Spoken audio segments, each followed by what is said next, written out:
Hello.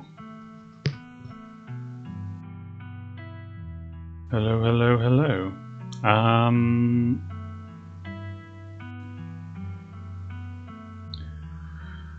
Here I am. Hopefully this is all working. I've recently, today, been going through updating everything to Streamlabs. So there's a bunch of changes to the last settings. So hopefully I'm coming through loud and clear, and the picture's okay and everything. Tabitha, how are you? I should have closed captions, but I'm not sure whether they're working or not. Okay. It looks like they should be working. Sweet. Wonderful.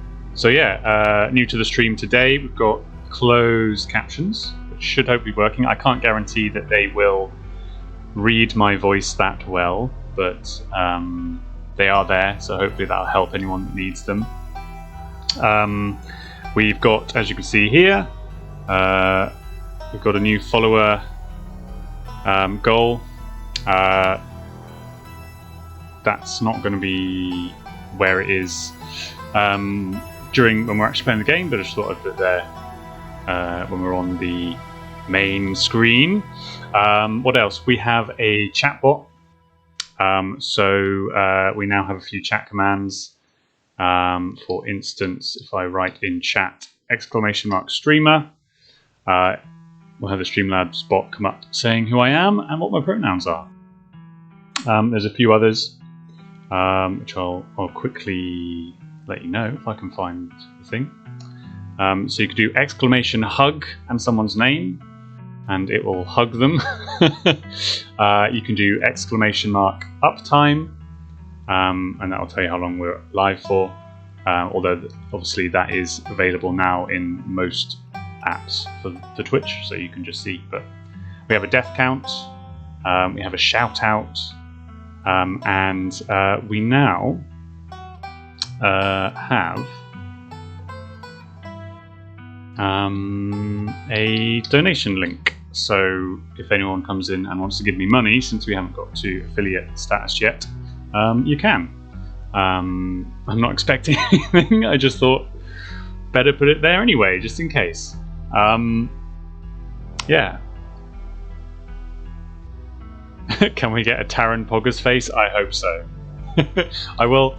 If we get to the 50 followers, then I can do a Pogger face. We also have alerts for follows and donations and various things like that. So if anyone follows, not only will the follower goal update, hopefully, but we'll get a little GIF and a thank you and everything too. Yeah, great. I also now have a remote on my phone, so I can move things around, mute and unmute myself. It's all very exciting. I feel like a proper real streamer. So let's move over to our game screen. So today we're going to play through episode 1 of Scarlet Hollow, which is brand new. It's not... Look at you being a streamer. I know, right? Like, there's even above my head. Of course, everyone watching right now is probably already following me. So, but if not, follow me so that you can update this number and get a thank you, because I want to make sure that it works.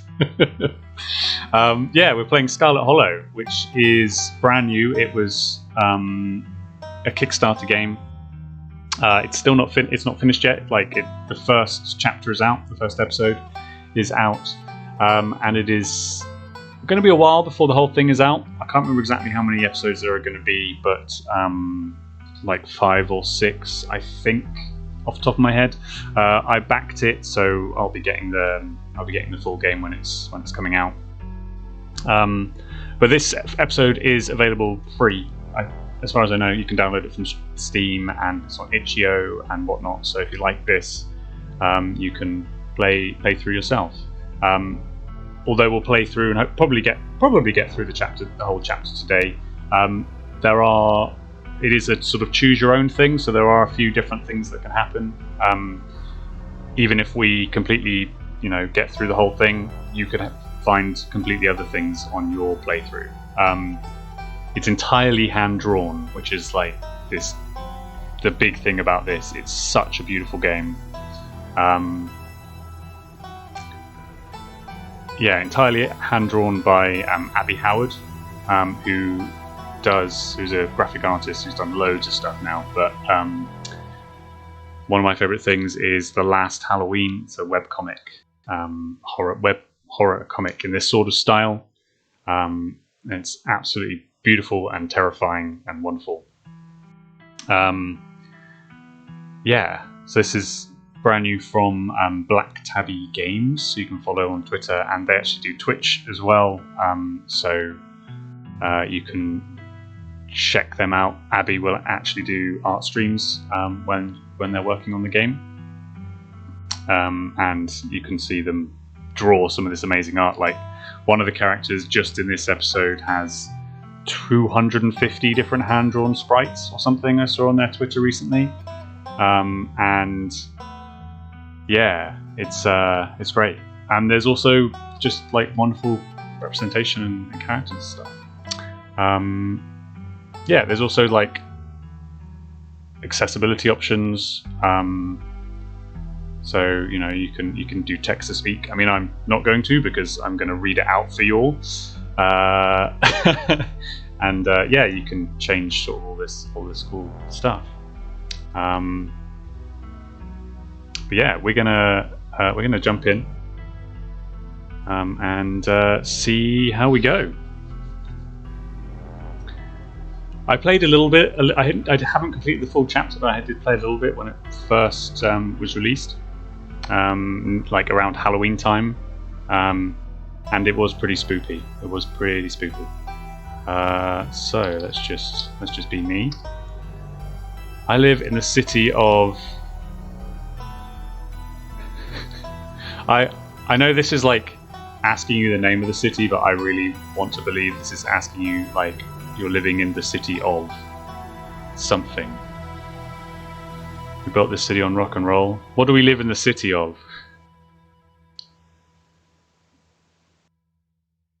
The city of angels. The city of cat girls. Oh, lovely. What's a spooky city name? We've got to fit the mood, haven't we? The city of.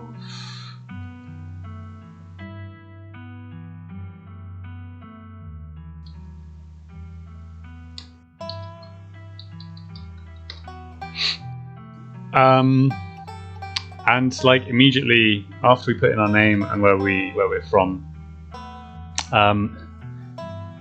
immediately we have your gender options. Doesn't impact gameplay, but it's just a nice little thing. So it could be he, him, they, them, she, her. Let's be they, them. Now we get to the most important choice, I think, of the whole game. Now, when I last played, this option was not here. So these are your traits. You get to pick two, and they will affect what dialogue options you'll have and actions you'll have and things that come up and happen in the game. So you've got powerful build, strong athletic, pinnacle of fitness, can shotgun a root beer in 3 seconds. Can be mystical, strange and unusual. You see the threads of reality in a way others cannot. Talk to animals. You can talk to animals. Animals can talk to you. A gift and a curse. Street smart. Smells BS. Also good at BS. No door can hold you. Keen eye. Observant, picks up on vibes. Understands others' perspectives. Book smart. You know a lot of fun facts. Research is your favorite activity. Straight A student. and you can just be hot. Attractive, charming. People want to either be with you or be you. And like, you can tell just from the descriptions that this is going to be sort of tongue-in-cheek, quite a fun game, even though it's spooky. This is definitely like the kind of writing I'd expect from particularly people behind it. Hot animal talker would be my pick. I think I'm going to lock in talk to animals pretty much straight away. Yeah, hot animal talker, like a sexy Dr. Dolittle. I like that. I'm definitely up for a sexy Dr. Dolittle.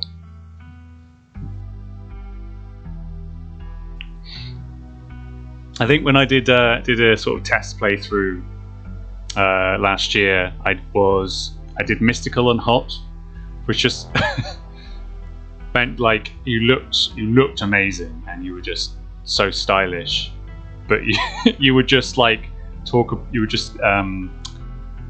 give like premonitions all the time. Would just freak people out by telling them that they're about to die or something. Yeah, let's be sexy Dr. Dolittle.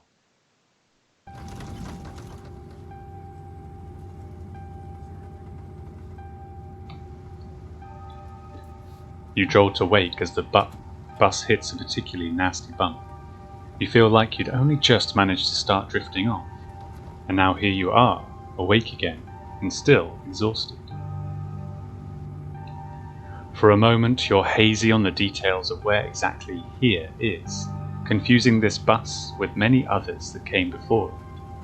But as your mind continues to reassert its existence in the waking world, the past few days come back into focus.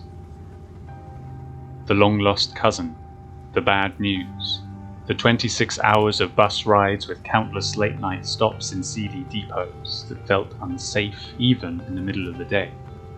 You wouldn't normally find yourself travelling like this, but your cousin brought the tickets.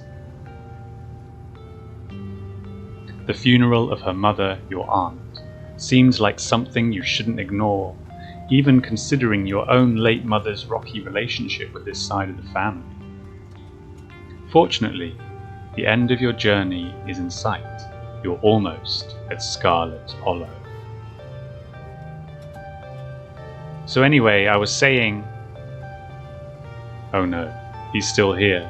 He's been sitting next to you for the past 5 hours, talking at you without pause. You're not sure he even stopped when you started to doze off. At first you thought he was just being friendly, but that was several hours of one-sided conversation ago. I was up in Maryland looking for work, but mostly messing around because I was a dumb teen. Me and my buddies were doing our usual prank stuff, you know, pushing joggers into the harbour, that sort of thing. Wait, what? Dude, what's wrong with you? Hell yeah, sounds awesome. Remain silent.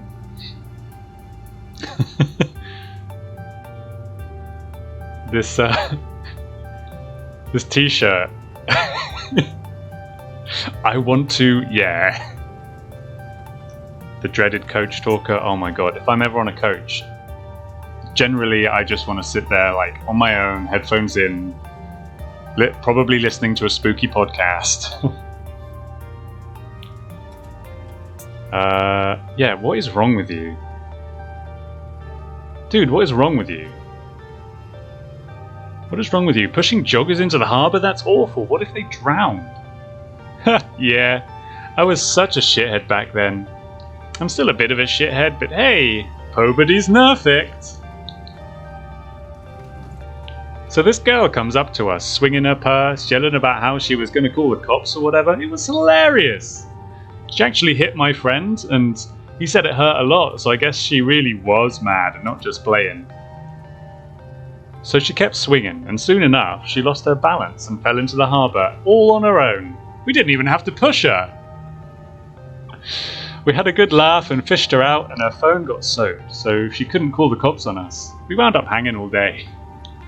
What? She kind of became my girlfriend after that, and we've been on and off for about a year, so it's pretty serious. Can you push this guy off the coach? I wish. No, About 5 years ago, she tried to break up with me for real, and geez, you ever just get so mad you want to, like, kill somebody? Wow. So, hot. Nobody's ever broken up with me. I never feel that way, no. Oh yeah, all the time. Seriously, what the hell is wrong with you? Smile, pretend he didn't just say that. That's definitely something you want to hear, just while on a bus. Nobody's ever broken up with me. Yeah, I must sound a little unhinged to someone like you. But if anyone ever does try to break your heart, you might be surprised by how it changes you. I honestly could have killed that woman. Jesus Christ. Anyway, she's giving birth to our son right now, and I'm trying to get up to Virginia to be there for it. Oh, no, this poor woman. Oh, God. You're having this guy's kid? But I don't know if I'm, like, into that stuff, so I might just wind up on a bus to New York or something instead. I've always wanted to go there.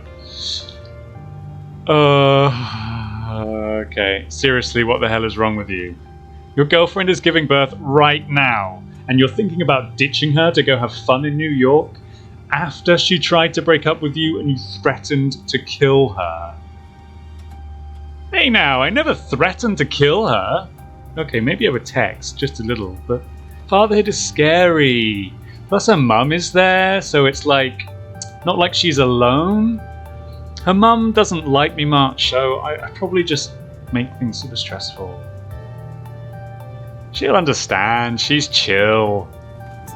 Anyways, where did you say you were headed? Scarlet Hollow. Oh, the holler, huh? That's what they call the hollows up in the mountains, you know? I had a couple of buddies who went up there to work in the mine. There's a coal mine up in the hollow, you see, and there's always a job listing or two on the boards around there. I've never wanted to do that kind of thing myself. I like my lungs the way they are, thanks, but my buddies got desperate enough to try it. I haven't heard from them in a while now that I think about it. I should see if they're on Facebook. See how they're doing up there. Hope they didn't die.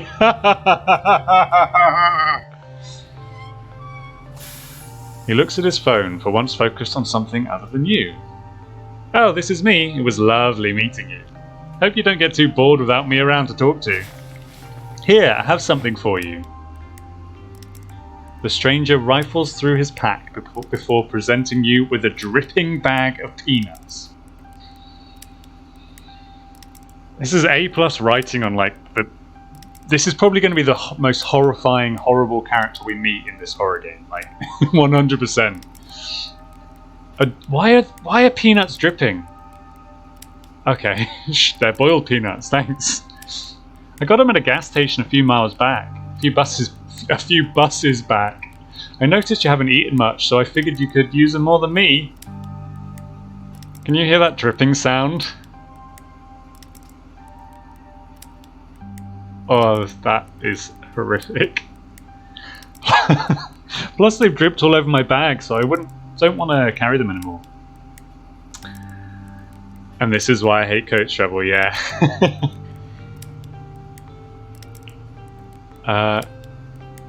Screw you and your peanuts. Eat the peanuts.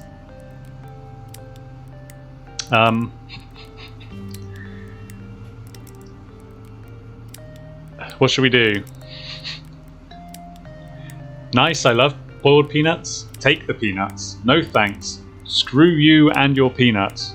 Or eat the peanuts.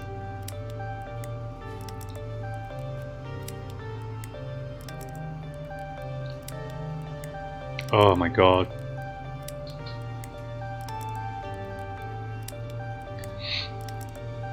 I don't think I've ever actually had to sit next to someone like this on a bus.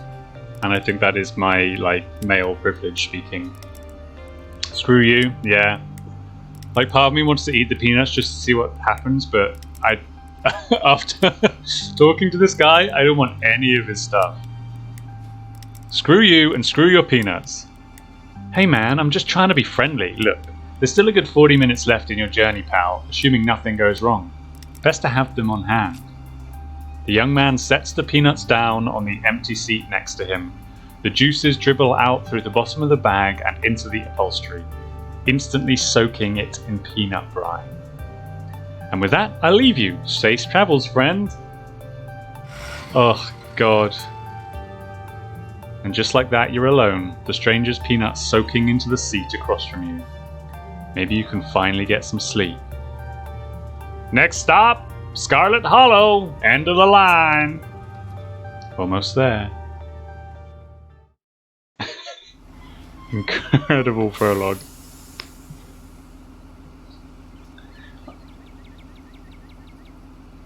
I really hope that entire character was created just for that scene and never ever comes up again. So here we are. The bus finally comes to a stop. Its brakes squealing as it deposits you in front of the Scarlet Hollow bus station. Well, the sign reads bus station, but calling it that feels disingenuous. At best, it's a kiosk. Though for a small town like this, you're amazed there's so much as a road, let alone a bus that drives on it every week. So here we are in Stardew Valley, about to start our new farm. The driver quickly shuts the doors behind you and starts the engine, kicking up dust clouds as he pulls away, eager to leave you and this place behind. Oh, hello. Hey, Taran. You instantly recognize the worn young woman from the few public photos on her Facebook page. She's your cousin, Tabitha. Our family obviously likes teas.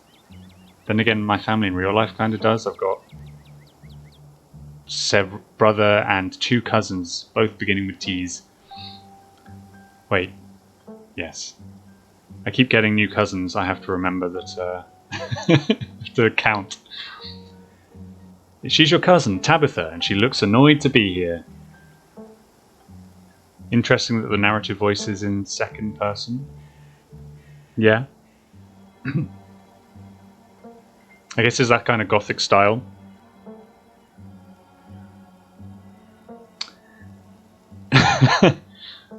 Make a good first impression with your winning smile.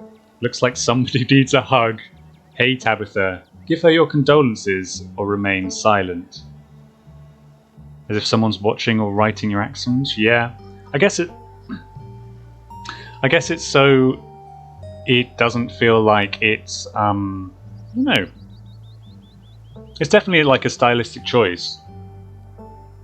I guess it's so that you are not the narrator. There is some narrator that is describing things that are happening to you. It's probably like, I guess it's a horror thing. It's like taking part of the, even though it's a game where you do have some control, it's taking some of that control away from you by like, this is what happens to you. You can't do anything about this specific thing. You might be able to make some changes, but like, whereas if it was like, I do this, it might put you more in the game, but it also gives you more of that control. Maybe no smiles or hugs? Yeah, like, I also feel weird about using my hotness on a cousin.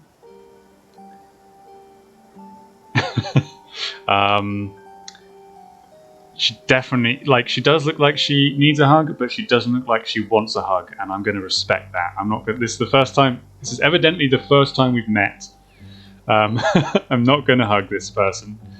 I think maybe we just say hi. It's either that or condolences, right? Like, I think let's start with a hi. Hey Tabitha. Come on. I'm going to have to figure out what her voice is like.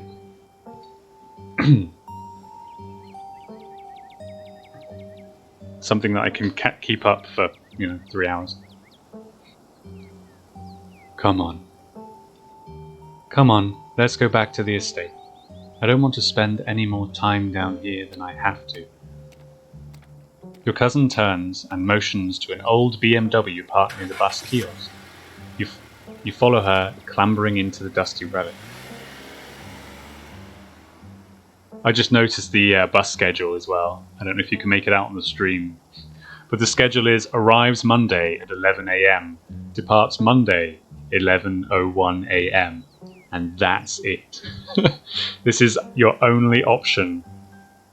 And the episodes of the game seem to take place in days, so I'm assuming you're stuck here for a full week, at least.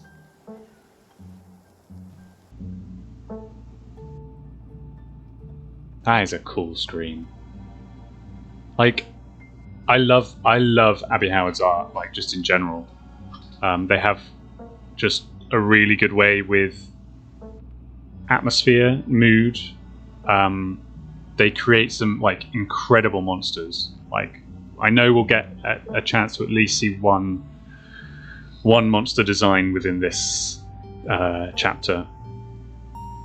But, like, the expressions, like, look how much character depth you can tell by this face. Just like the like angled eyebrows, the bags, the very tired eyes, the half-closed lid, this slightly downturned mouth. It's just, yeah, it's just so good. And again, hand drawn, digitally colored, but like all the drawing, all the line art and the shading entirely hand drawn. It doesn't take much driving before the only signs of civilization are the car you're in and the road you're on. Tabitha maintains an icy silence as she focuses on the road. Dialogue options labelled Explore can usually be taken without advancing the story. They can impact relationships and unlock additional story paths, so choose carefully. Oh yeah, if you like the grayscale, yeah, actually, Alfie, definitely check out The Last Halloween, which is Abby's like current webcomic. I mean, they do other stuff as well, but like their current like story webcomic, because that is like entirely black and white. Grayscale is a masterclass in that kind of style.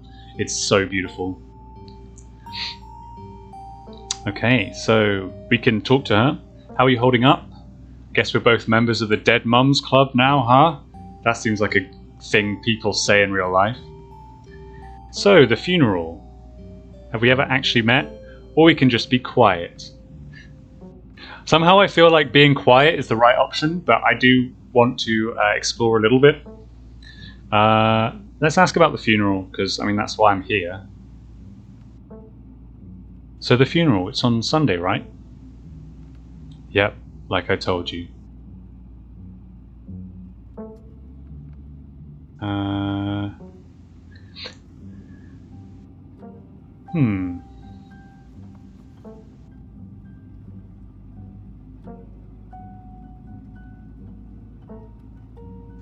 think one thing about this game is I kind of wish I could see all of the options at once without having to scroll. I think that's like one small thing. Like if these were spread out across this side too, would be quite good.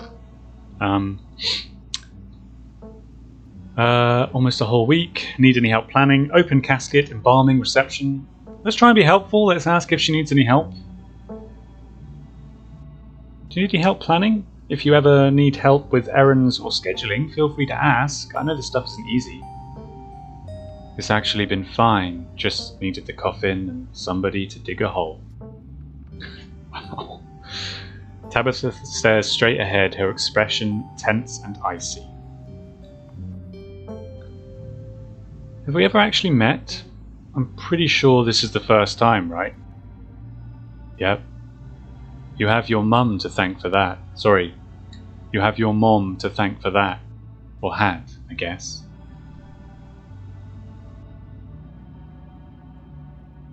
Haha, yeah, Dead Mums Club.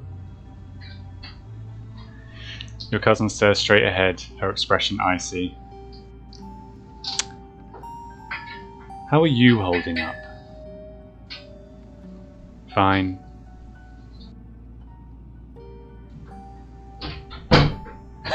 Phew, good to hear. Oh god. I want her to like me, but I don't think that's possible this early in the game. I don't think there are any good options at the moment.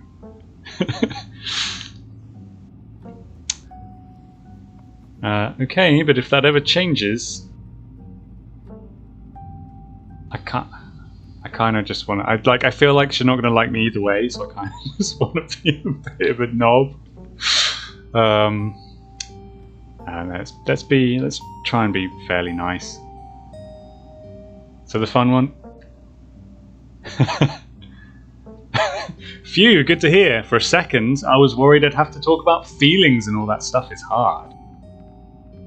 Yeah, let's try to talk as little as possible while you're here.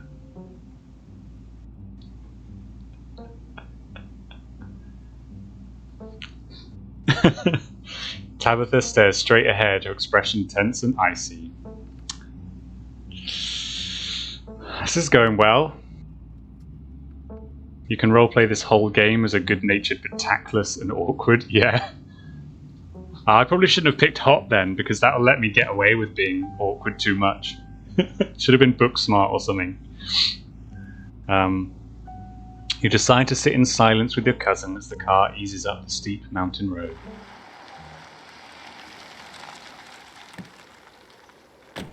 This seems structurally sound. Oh boy. A little bit of an overhang here. And here it is, the Scarlet Estate. Although it's seen better days, its crumbling elegance is not lost on you. Someone used to cramped apartments in grey cities. Your mother told you about this place many times before she passed, always with an anger burning beneath her words. The faded majesty you once imagined doesn't quite compare with what's in front of you, a jarring blend of opulence and ruin. As you stare at it perched on the crumbling cliffside, you can't help but feel like it's something that should have been left to rot a long, long time ago. I really feel like I should be reading this in the voice of the narrator from Darkest Dungeon. A blend of opulence and ruin.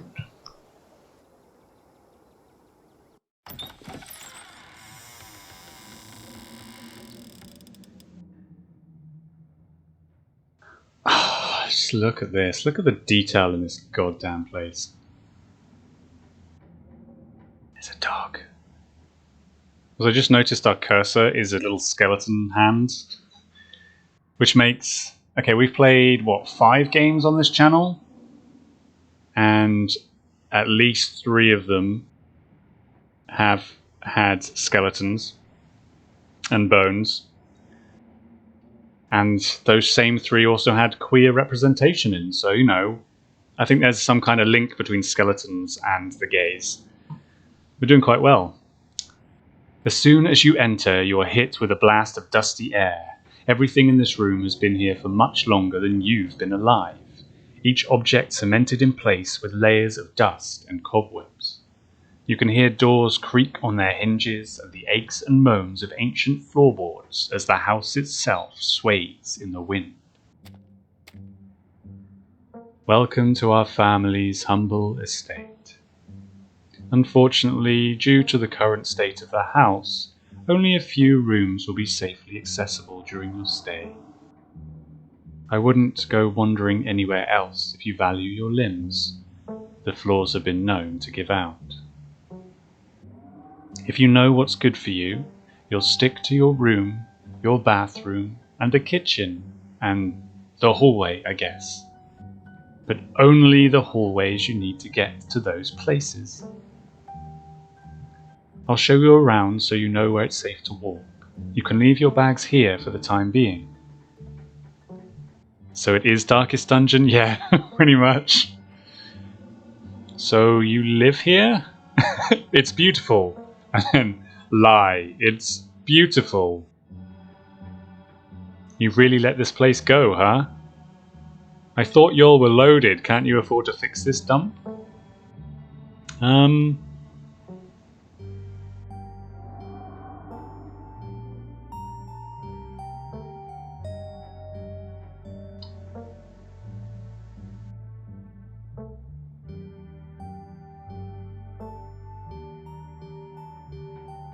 That's again with all the terrible options. I wonder how much of the game you can go through saying absolutely nothing. I kind of expect that it is the right choice in almost every option. It's probably the safest.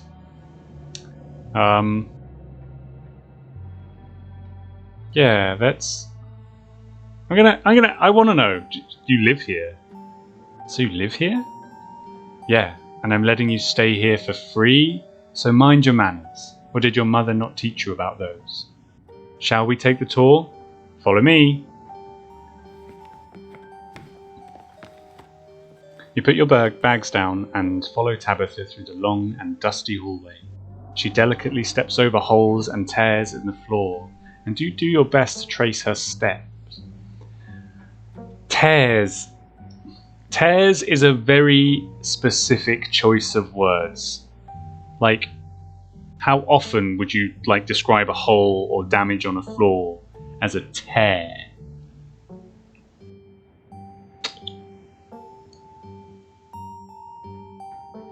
Kitchen. On Wednesdays, a woman from town comes in and does the cleaning. Her name is Janie.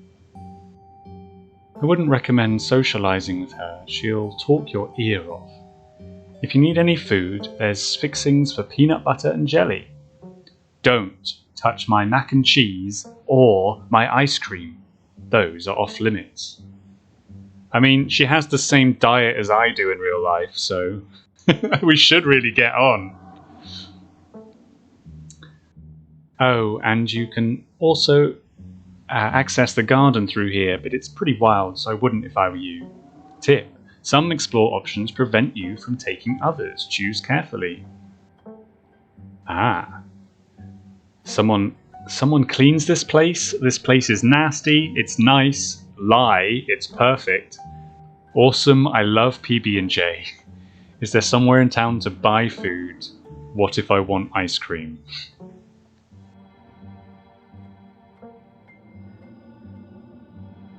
Has you ever heard of the tale of Bluebeard? Oh yeah, forbidding you from doing stuff merely, making you want to do it. I mean, this is a adventure game about horror. I'm gonna have to make some bad choices and get in trouble at some point. So I have to be the character in the horror film that goes into the room when you know you shouldn't. So we're going to be doing this stuff. Awesome, I love PB&J. How'd you know it was one of my favorites?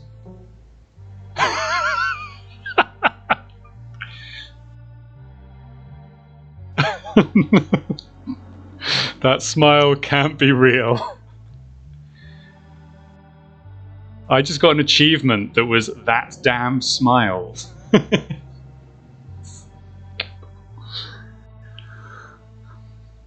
I didn't, but good for you. That's scarier than the guy in the coach, yeah. I don't want to it is nasty, but I also don't want to insult our host. So it's nice. This is so nice. It's so much bigger than what I'm used to in the kitchen in the city. Is that a kitchen island? It is. Thank you. Great. Is there somewhere in town I can buy food? I might want to eat something other than PB&J this week. Is there somewhere in town we can get groceries? Well, aren't you fancy? Yeah, there's a general store.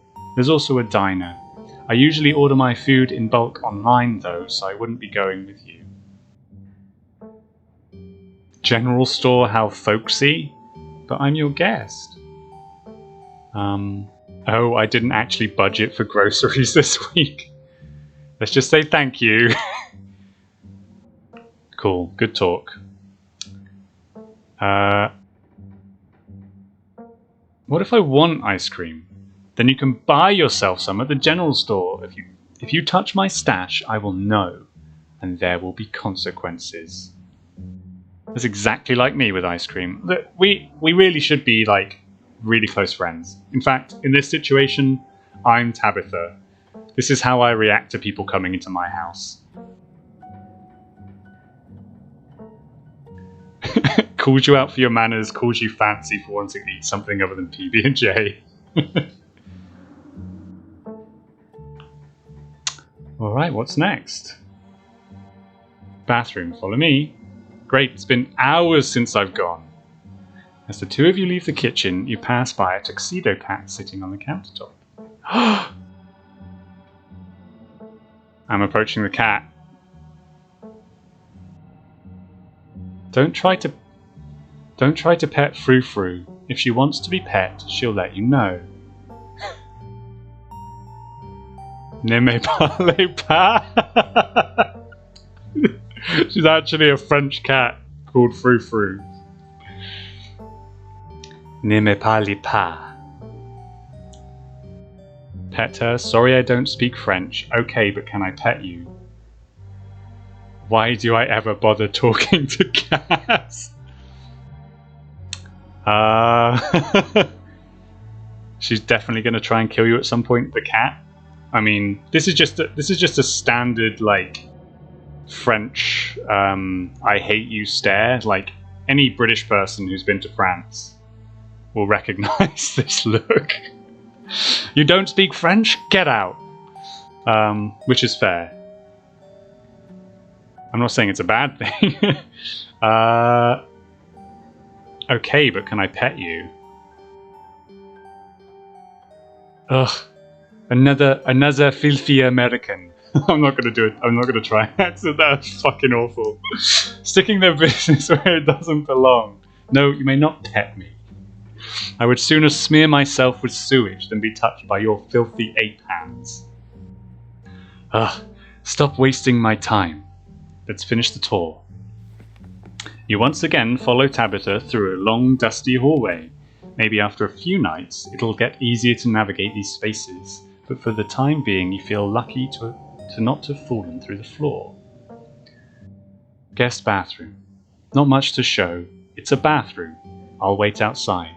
Do what you must, if you must. Jesus. Oh, the flickering light is a nice touch. Oh, God. I've been in. I want to say I've been in bathrooms like this, but they're not generally like. They don't generally have this like beautiful, beautiful like decoration around them, like this mirror with a fantastic frame.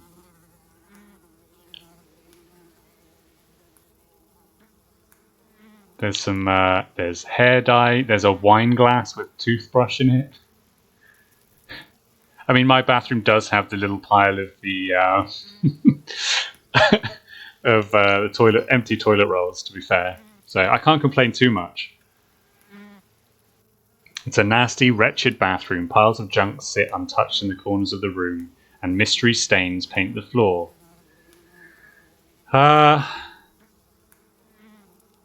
Never mind. I don't need to go.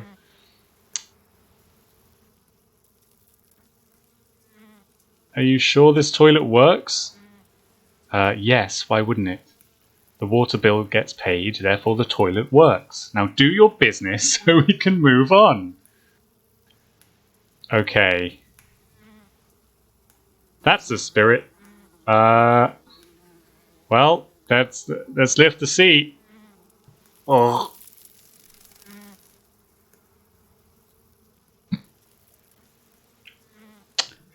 I've seen some disgusting bathrooms in my time, but never like 10 cockroaches under the seat. Kind of disgusting. Oh God, I forgot I could talk to animals. Dogs are speaking. Scram, fellas, the jig is up. Bugs skitter from the bowl as you lift the seat. Use the facilities. A toilet is a toilet. Sure, it could be cleaner, but your business needs doing, and this is as good a place as any. You do what you must and rejoin your cousin out in the hall.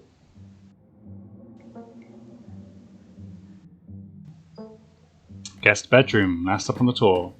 You and Tabitha briefly return to the foyer before climbing the stairs and reaching the guest room. The room smells old. Dust, mildew, wood rot, it has it all. A week of sleeping in this place might give you permanent lung damage. I've slept in those places before. This is where you'll be staying. The linens are fresh. I had Janie wash them last week. I had to endure a half-hour rant about her kid to get her to do it, so you better be grateful. The closet is full of old family stuff, so you can't hang your clothes up, but you can use the dresser. It should be empty. Seems a little dusty. This room is nice, thank you. Who would sleep here? This room is amazing! I mean, to be fair, it's quite nice. Other than, like, the dust and the creepy portrait. His eyes are going to follow me around the room.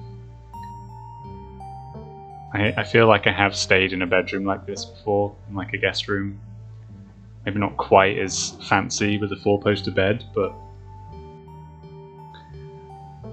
What a great room! This is way nicer than what I'm used to. How much would this cost in Bristol prices? This is like my entire flat, this room. I can't say I'm surprised. Each and every piece of furniture in this room is a genuine antique, handed down through the family for generations. This is not an IKEA bedroom, whatever such nonsense you're used to in the city. You used to sleep here. When? When? This house is almost 150 years old. Many people have slept here. And now you'll sleep here, carrying on the fine tradition of bedrooms being slept in.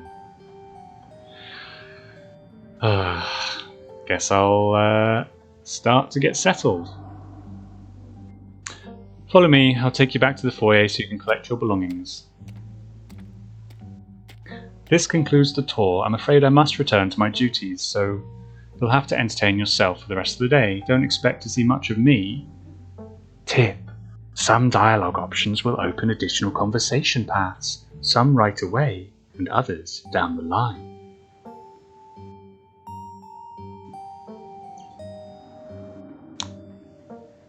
Lots of options. Where are you going? What am I supposed to do while you're gone? Are you sure you can't take the day off? Did I do something wrong? Why are you being such a jerk to me? Are you sure you're okay? I won't keep you, but we should hang out when you get back.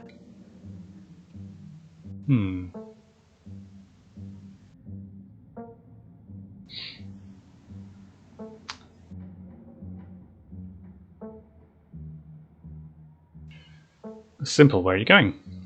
Wait, where are you going? To work. Somebody has to pay the bills around here. What kind of work? I run the coal mine, same as every Scarlet who came before me. Except for you and your mum. It requires a lot of time and concentration, so I'd appreciate it if you didn't keep me for long. Can I come watch? What? No, the mine is dangerous. I can't babysit you and do my job.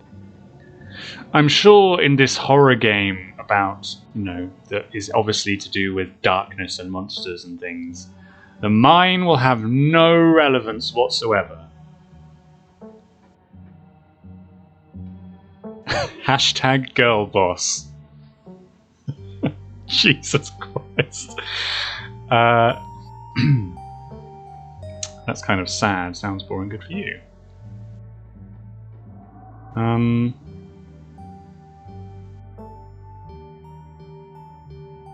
I don't like any of these options. Yeah, I'm gonna go silence. Whatever your thoughts may be on Tabitha's work situation, you decide it's best to keep them to yourself. Is there anything else you'd like to bother me with before I leave, or are we good? Maybe I'll just let her go, she'll obviously... she'll probably like me more if I don't keep pushing stuff. I won't keep you, but we should hang out when you get back. We'll see. There's a lot that needs to get done this week. Your cousin leaves through the front door, and now it's just you and the sprawling, decrepit estate. Okay, let's explore. Where should we go first? We're going to go everywhere, obviously, but I'll let you folks decide. Should we go to the kitchen? Should we go to the bedroom? Or should we go straight to the forbidden wings of the estate? We can also just go into town, but I think we should explore the house a bit first.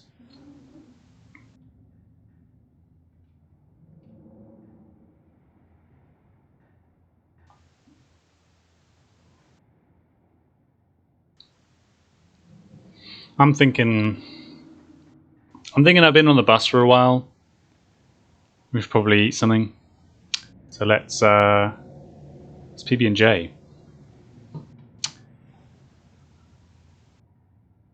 Why does everyone want to get you to eat peanuts? Oh my god. You've cracked this case wide open. Oh my god. Oh my god.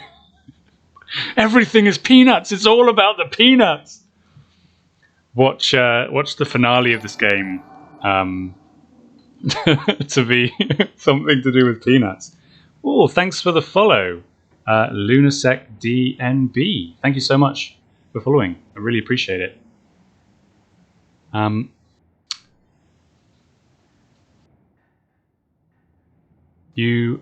You haven't had anything to eat all day, and only things louder than your you haven't had anything to eat all day. The only things louder than your stomach right now are the creaks and moans of this ancient place. A PB&J sounds exactly like what you need to take on the rest of the day. You head to the kitchen. Peanut alarm. Oh god, I do not want one of the memes of this stream to be about peanuts. That's not. Oh god. We are going to eat a PB&J though. Can you hear the game volume, by the way? Because there is like real creepy wind noise every so often, like wind blowing through the cracks in the walls. You're back in the kitchen, ready to craft a beautiful peanut butter and jelly sandwich. It's a daunting task given the state of the place, but the aggressive growls of your stomach outweigh your fear of food poisoning. To get started, you'll probably need to find some peanut butter, some jelly, bread plates, and a knife. Should we ask the cat where everything is? Frou-Frou hisses at you as you draw near and remains firmly in place. You might want to talk to me, but I don't want to talk to you. Go away. That's fair. So you're basically Tabitha.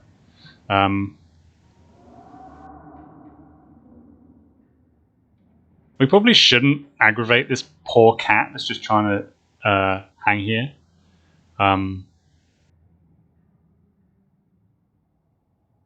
want to ask about Tabitha though.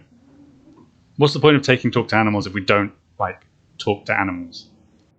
What can you tell me about my cousin? This is the first time I've met her. Spare me your life story. Tabitha at least knows not to bother me. Okay, fine. It's good to see that you finally learned your place. Frou-Frou's eyes remain fixed on you with palpable disdain. I just want to be friends with a kitty. Okay, let's check the pantry. Well, there's the bread. Oh, there's also a tasty mouse. Mousetrap. A lot of bread. Some moldy, half-eaten bread. Wait, are these are all boxes of mac and cheese? This is literally all she has.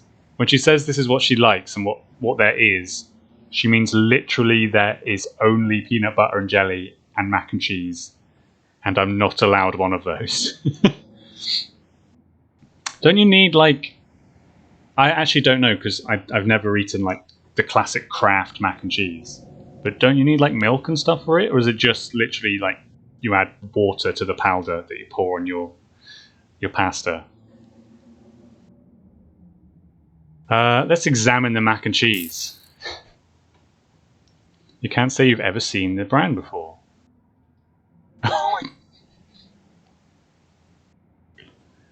Cook it for yourself. Empty the box and stuff it with the dead mouse on the shelf. Jesus! What the hell? No! Oh god.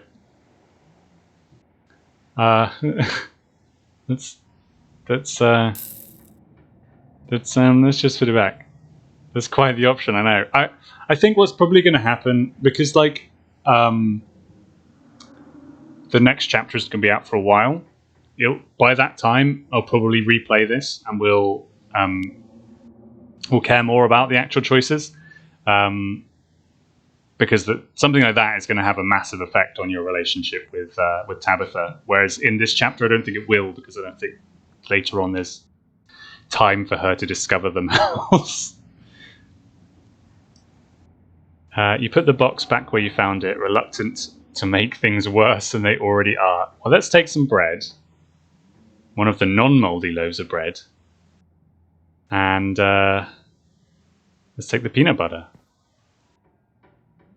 Now, how do you pronounce this? What brand of peanut butter is this? Is this GIF peanut butter? Or is this Jif peanut butter? Only 3% of each jar is mashed up cockroaches. Okay. Where to next? Up until now, she's been horrible by default, so giving her an actual reason to hate you, that's fair. At least then we'll feel like we deserve the disdain. Close the pantry door. Okay, so let's search the fridge. Maybe the jam is in there. Approach the fridge. Your eyes catch on a note taped to the door reading, "Janie, stay out," in all caps. Below it, in separate handwriting, are the words, "Okie dokie." Janie, you could just not go in the fridge, but you reply on the note. That's adorable. You open the fridge. You already feel a deep urge to wash your hand, even though you have yet to touch anything other than the handle. Oh god. There's an old styrofoam takeout. We're gonna look. Oh!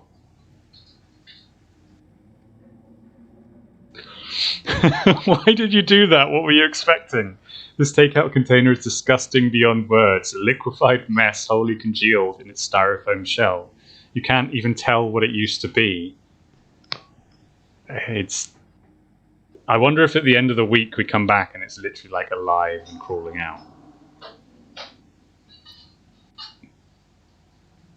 Seriously? Why is this an option? And does it instantly kill me? Restart the game.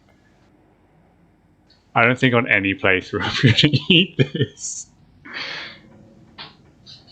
Your body reacts before you even register what you're doing. Compelled by deep primal disgust, you shove the container back into the fridge, pushing it into depths of the shelves and out of your mind. Hopefully you can forget it exists and move on with your life. Right, let's take the jelly. Or jam. Translator's note, jelly means jam. You reach for one of the unopened jars of grape jelly, carefully checking its expiration date. You breathe a sigh of relief when you realize it's recent. This was either purchased specifically for you, or jelly is one of the few things in the kitchen Tabitha actually uses. The only things you need now are a plate and a knife.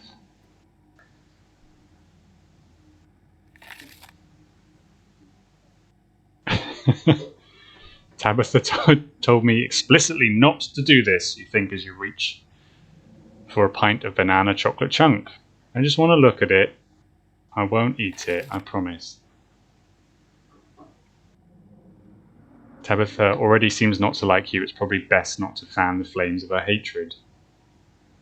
Check the mayonnaise. You know you probably shouldn't, but a part of you has to know how old that mayonnaise is. This is me looking in the fridge at my grandmother's house.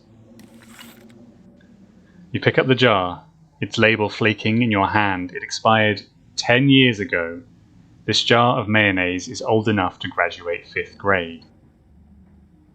It's a cool jar of mayonnaise, though. Look at this cool cucumber.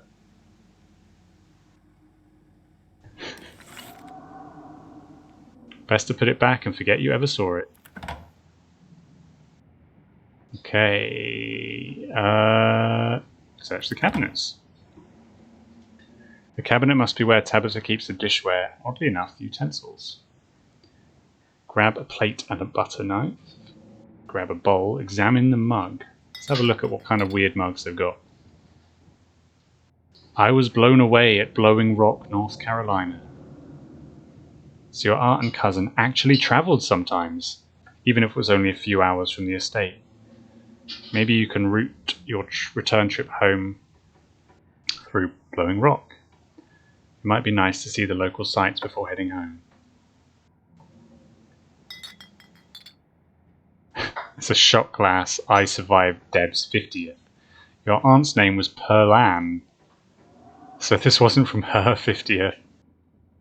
From the few stories you heard from your mum, Pearl wasn't the type to have kitschy friends who gave out themed shot glasses at their birthday party. Interesting.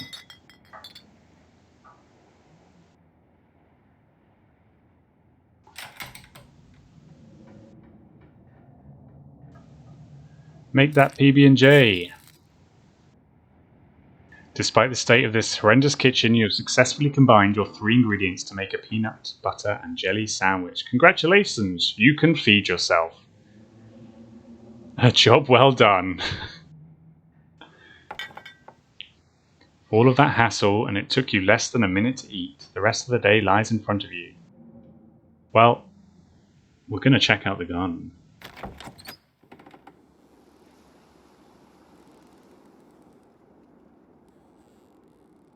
This is a creepy garden.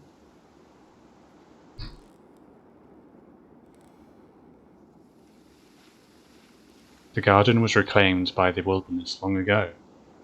You don't think you want to go out there after all. Are you even up to date on your tetanus shot? I do want to go out there. I want to go on the swing. That's not fair. You close the door behind you and return to the kitchen. I'm done here, I guess. Congratulations, you've eaten and have a full day ahead of you. What do you want to do next?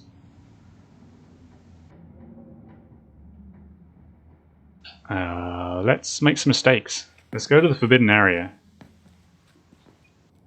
With Tabitha gone, there's no one stopping you from going to the forbidden wings of the estate.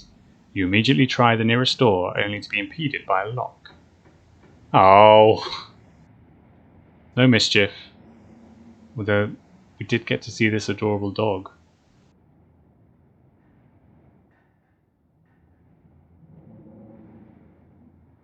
Well, let's go to our room. Now that your cousin is gone, the aches and pains of your journey sink into your bones. You stumble back up the stairs to your room, suitcase in tow, eager to unwind before you face the rest of the day.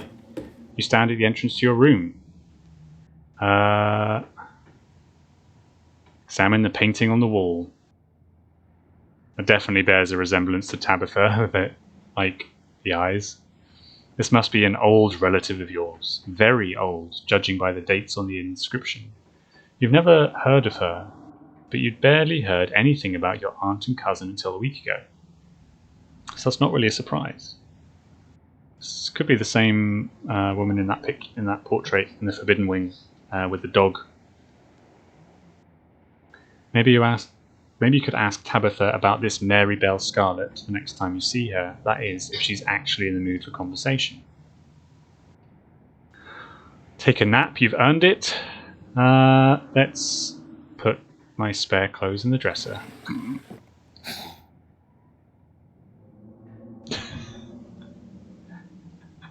Made a new friend. Oh. How cute. Look at the cute little eyes. You drag your suitcase over to the dresser and open the bottom drawer. An opossum lurks within. It's quiet but angry. Afraid. Hi, friend, I know hurt.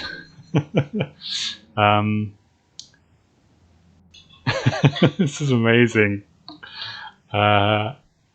So we can say, "Hi, friend, I know hurt." Or, what's your name, little guy? What are you doing in my drawers? Can you move, please? I want to put my clothes in here. Can you tell me about the human who lives here? Try to shoo him out of the drawer. Put clothes on top of the opossum. Let's say we're a friend. I want to be friends with the opossum. Hi, friend, I know hurt. Afraid. Okay. Aw.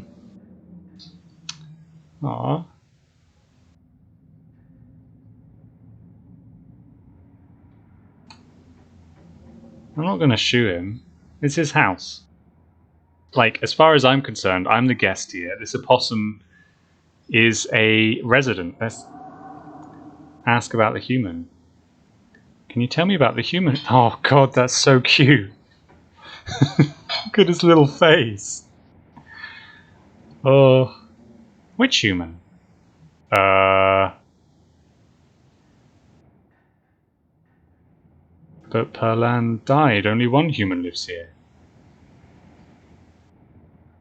It's called Dustin. Dustin not good with names. 2 human live here. Can you tell me about the humans that live here? Okay. Dustin. Okay, 1 human sad.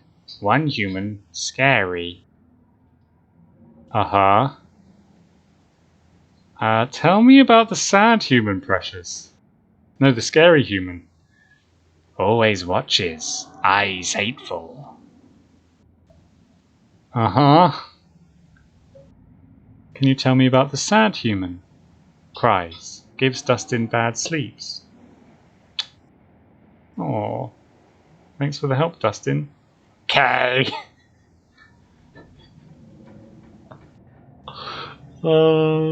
This was the correct choice. I don't think I can ever pick any other options ever. Every time I play this game, talk to animals. 100%. What are you doing in my drawers? I'm not going to ask him to move. What are you doing in my drawers? Warm. Dark. Fashion your clothes into a little nest. Yes. You poor thing, you look cold in there.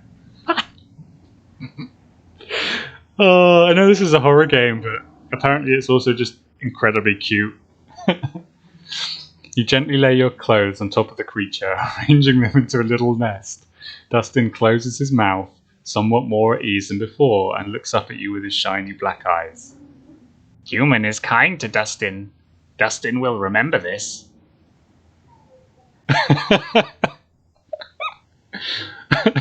In case you didn't hear, my partner just said, "What the hell is going on?" I'm talking to an opossum who's living in the drawers of my guest room in this horrible old mansion. And I just made a little nest for him out of my clothes from my suitcase. Yeah, it is cute. I took a thing at the start which lets me talk to animals, so I'm just having a little chat with Dustin. And there was a very grumpy French cat as well, so far. You close the door, satisfied with yourself. Job well done. Well, all done. Perfect. Check the closet. Oh. Nope. I preferred the opossum. Don't like this. You can see why your cousin said you should put your clothes in the dresser instead of the closet. There must be decades of family history stacked up here. Pick up the doll. I love dolls, but that doll is cursed. I will defer to your expertise. We're still going to pick it up.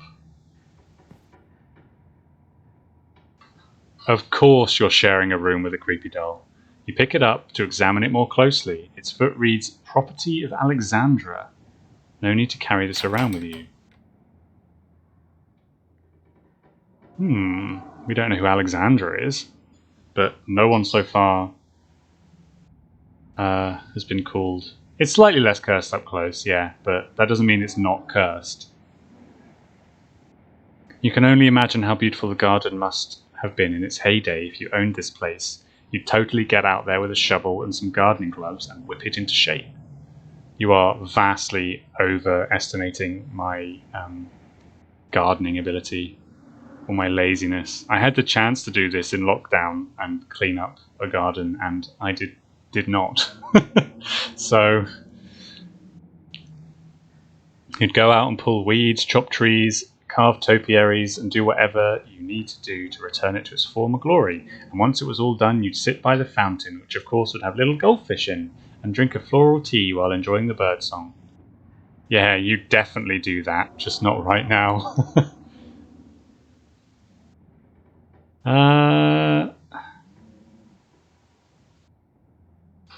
Should we take a nap or should we just go into town? We've got like... I don't know. I'm kind of feeling like just exploring. Like, I know traveling is really exhausting, but whenever I get somewhere, I'm usually like... Unless it's been a really, really long journey. I'm usually pretty up for doing something. Usually kind of hyped.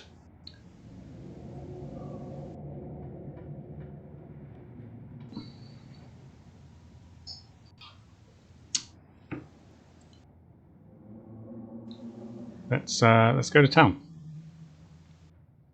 Now that you've settled in, there's not much left for you to do here other than head out and explore the town.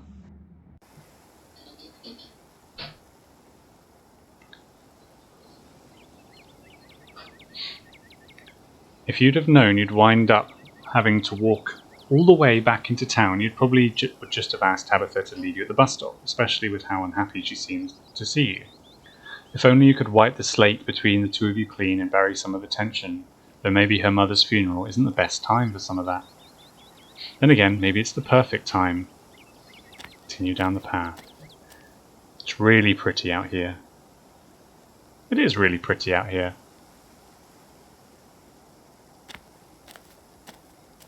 This, less so.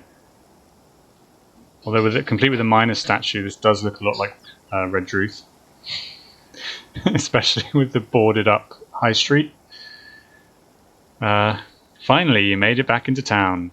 The holler, as that guy on the bus called it. It's probably seen better days. It still has the feeling of an idyllic country town, but its sidewalks are cracked and many of the storefronts are boarded up, their windows dusty with age.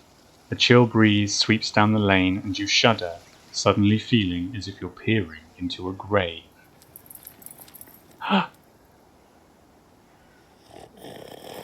Gretchen, come back! Hi, friend. Oh. I was very confused there. Because I was like, this person's name is not Gretchen. Why is there dialogue? I have to remember the animal is speaking. We are now having a chat with a dog called Gretchen. Why, I do declare, who is this gorgeous stranger? And why do they smell of peanut butter? Oh, I haven't seen you around here before. The young woman is noticeably flustered by your appearance. It's a phenomenon that you, as a hot, are all too familiar with. Sorry about Gretchen, she can be very slippery when she wants to be. Hope she didn't scare you. Out of some of the things we've seen today, like this adorable little pug, is the least scary.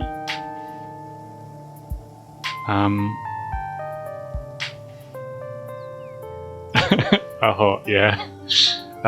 Pet the dog. So obviously we're just going to talk to Gretchen here. But we could also just pet her. A pug, she's so cute. Tell me more about this wonderful creature. I don't do too well with dogs. Introduce myself. Remain silent. It's nice to meet you, Gretchen. I'm Taran. My oh my, I can't remember the last time I met a newcomer who was so wonderfully polite. It's a pleasure to make your acquaintance, Taran. Ha! That's a funny way to introduce yourself. I'm Stella. It's not often I see a strange face up in the holler, but every now and then there's a new crop of coal folks, but you don't look dusty enough for that? You aren't in town for the funeral, are you? The Scarlet funeral? Let's just introduce myself. Hi, I'm Taran. You must be Tabby's cousin, right? Upon mention of your cousin, Gretchen mutters under her breath. One of these days I'll get that Tabitha to pet me. Tabitha has never pet Gretchen? Wow, a horrible person. Like, I'm not the biggest fan of pugs, but it's still a dog. Like, you have to pet him. It's just like the law, right? That's the only person I can think of who would come to town for a funeral. How's she holding up? To be honest, I've been a little worried about her, all holed up in that big house. I'm sorry, did you just say Tabby? To be fair, I am also a bit worried. Yeah, I'm worried about her too. Even though we just met a couple of hours ago, I'd be lying if I said I wasn't worried about her. She's always been a little rough around the edges, but I figured she'd probably be having a rough go of things. She and her mum were really close. To think she's been up in that old mansion all by herself. It'll probably be good for her now that you're staying there, even if she doesn't think so herself. Thanks for letting me know, by the way.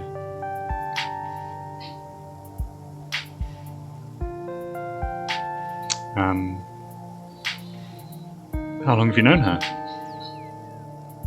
Oh, quite a long time. The town's really small, so everybody's known everybody else as far back as they can remember. Tabby and I got a little close when we were both in the school's production of A Midsummer Night's Dream. I was Puck, and she was Mustard Seed. As you might have expected, she was more than a little prickly, but I managed to soften her up in the end. But then she graduated, and that was that. I haven't seen the girl on her horrible little cat since I was middle-aged. Oh, before it slips my mind, if you're staying up in that spooky old mansion, you must have met the frou-frou. How does that monster fare? Tabitha's cat, unfortunately we've met. I will pet her if it's the last thing I do. It sounds like you and Frou-Frou have a history. Ignore Gretchen lest Stella discover your quirk. Nah, Stella seems cool. I don't mind if she knows that I can talk to animals. Unfortunately we've met. Yes, unfortunately I have met Frou-Frou. She's so condescending. Wait, what? Are you messing with me? You can't actually talk to my dog, right? Haha, yes, this is a joke. I cannot talk to animals. Alas, you have discovered my dark and terrible secret.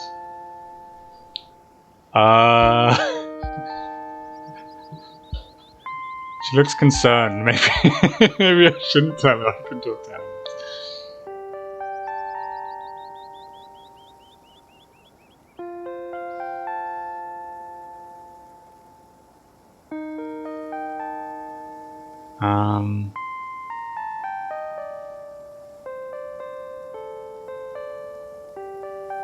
Second one. Remind yourself that overconfidence is a slow and insidious. Sorry. Remind yourself. No, I can't. I can't do it. Not without warming up. Yeah. Alas, you have discovered my dark and terrible secret. I can talk to animals, and animals can talk to me. Your dog sounds like a southern belle when she talks. Haha, yes, of course, you're joking. You and Stella remain silent. Awkward eye contact. Well, next time you see that devil, please send my regards. And do let her know that not only do I still draw breath, but that I very much still plan to outlive her.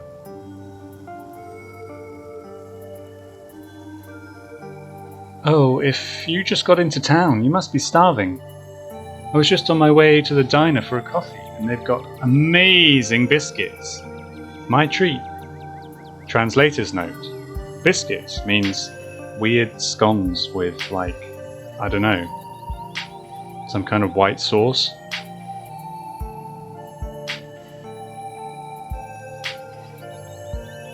Follow her.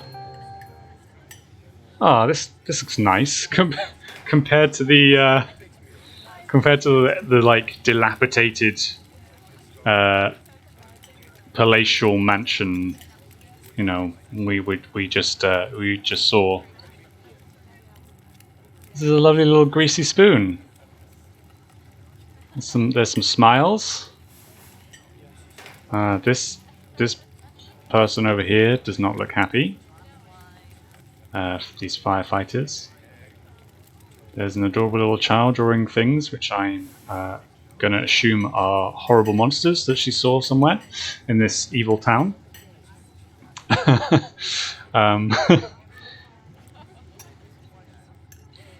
Yeah, they call it gravy, but it's not what we would call gravy, certainly. The pleasant aroma of greasy breakfast food hangs heavy in the air, in contrast with the empty, lifeless atmosphere of the family estate.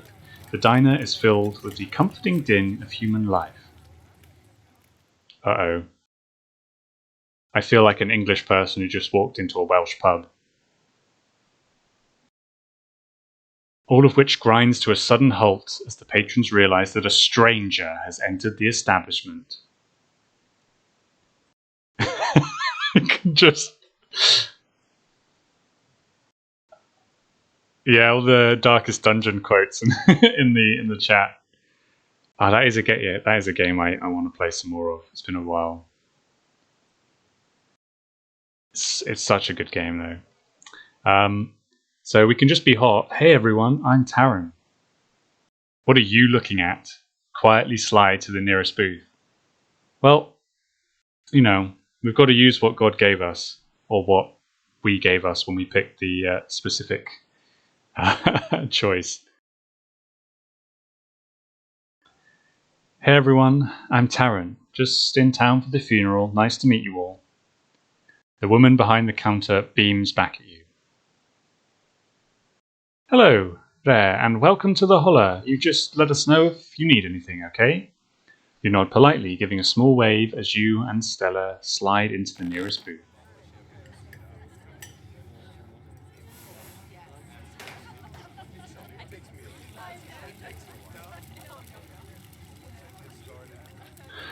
Looks like you'll probably be the talk of the town for a while.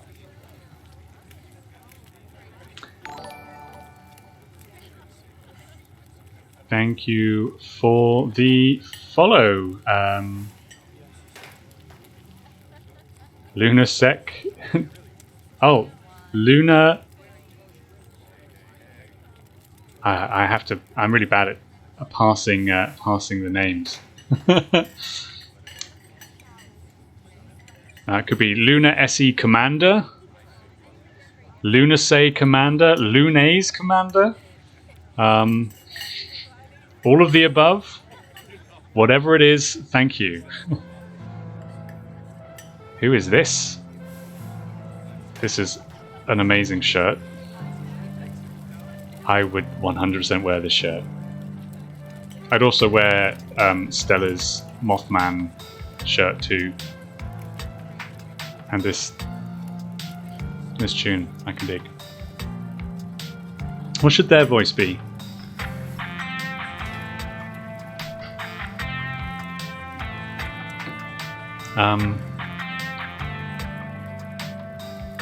I guess we haven't got a sort of deep voice.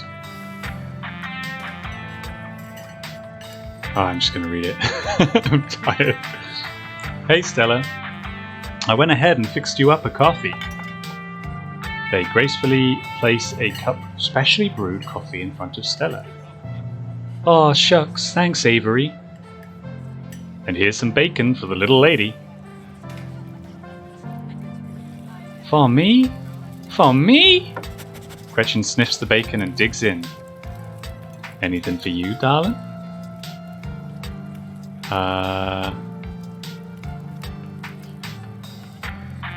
Isn't bacon bad for dogs? You deny me my pleasures? What is and isn't good for a lady's health is none of your business.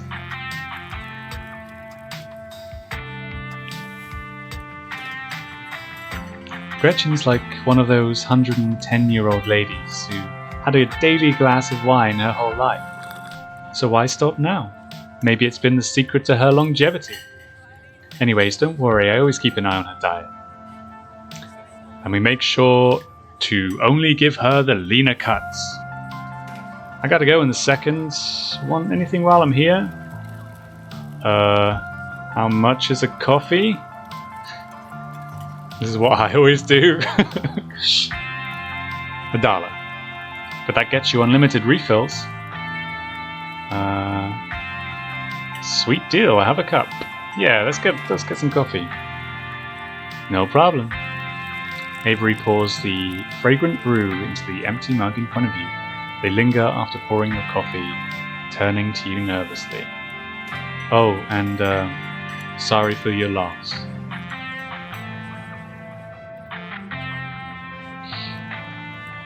Before you have the chance to respond, they're gone. "Should have gone for the biscuit, they're really good. But I guess you've got a week. Maybe you'll get one tomorrow. Anyways, the funeral's not till Sunday, right? That gives you a lot of time to slum around town. I'm trying to think if there are any cool events going on this week.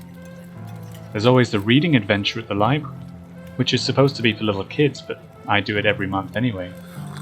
Oh, and I'm pretty sure Avery's throwing a party Saturday night, so that's a fun thing to look forward to. And there's the weekly Sunday potluck. That should be right after the funeral too, so it'll be a special occasion. Is that like a church thing? Cool. None of that's striking my fancy. Is that like a church thing? Would it be weird for me to come if I'm not a member? No. The Sunday thing is coincidental. It's actually hosted by the library. Not too many people go to church around here, if I'm being honest. A non-religious community in the rural south. Hell yeah, religion sucks! Oh, I also just noticed the background, there's this character like whispering and looking at me. It's not at all unsettling. A non-religious community in the rural south? That's gotta be unusual. I know. We just seem like such heathens. But there are plenty of God-fearing people in town who just aren't big fans of the local church. Well, the building's fine, but the pastor's another story. There's just something a little off about the guy. You'll get what I mean if you ever meet him. And unfortunately, you probably will. Anyway, those are all the big events I can think of.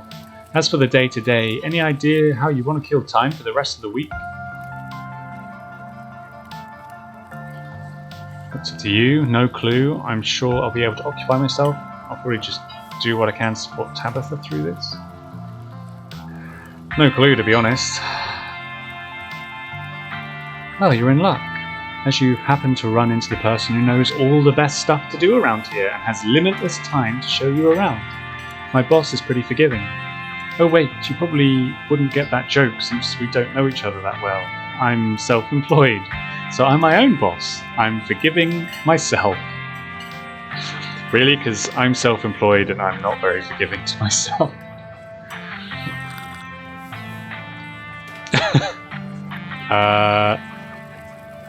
Get it? No, please explain the joke.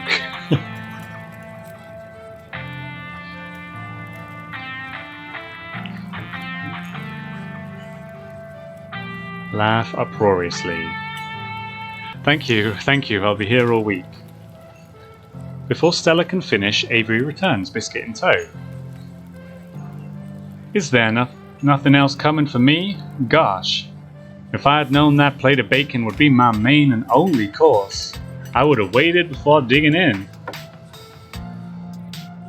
Hey, Winnie wanted to give you a biscuit on the house. She sends her condolences. Oh, you didn't have to do that.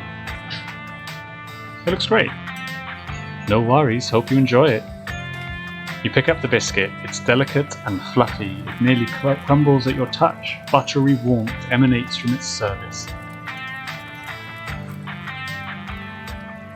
You take a bite. It melts in your mouth as if it was nothing but butter suspended in a thin matrix of dough.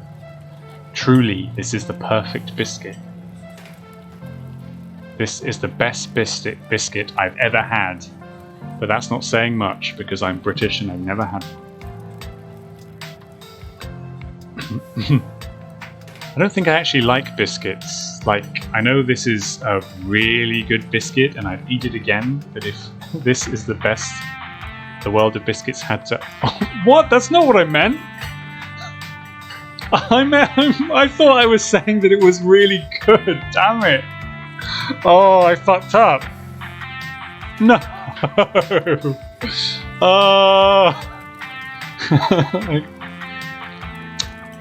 I'm so sorry. So, has Stella mentioned she's famous? Oh, Avery, I'm not famous. Look, if you're not gonna go around tooting your own horn, you know I've got to do it for you. Stella sighs. I'm a YouTuber. It's fine, remember you're hot. Yeah, we got this, it's okay. Also, this game has dateable characters, and these are two of them. So, you know.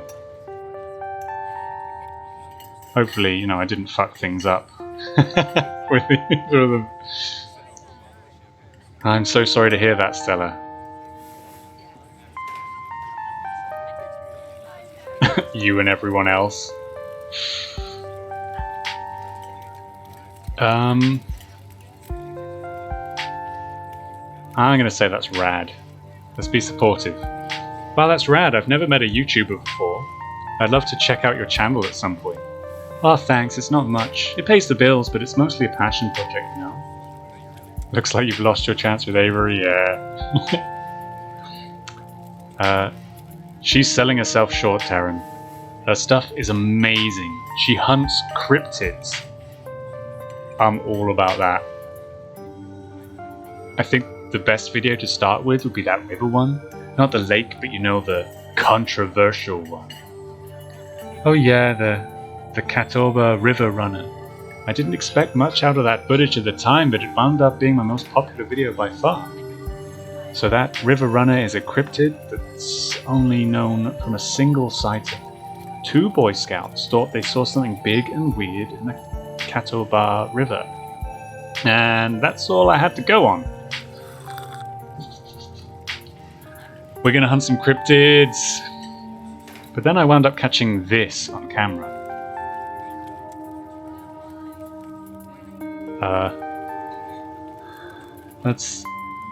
It's like a log or like an otter or something. I don't know how well that's coming up on screen on the stream, but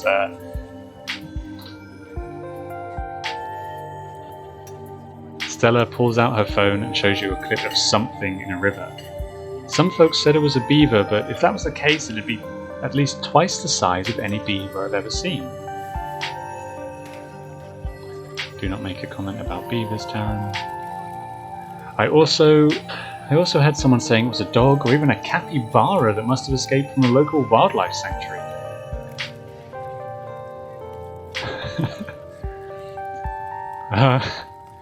It was a mountain lion. I could smell its stink from miles away.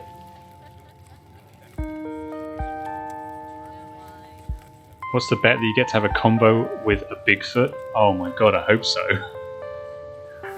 Also, I love the phrase, with a Bigfoot. I'm still not sure what it was, and I'm the only one who saw the thing with my own 2 eyes. Talk to animals, it's a mountain lion. Yeah. Well, Gretchen thinks it's a mountain lion.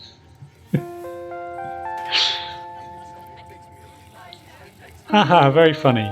You might have gotten me earlier, but I'm onto you. You're not going to trick me into thinking you could talk to my dog. As for your theory...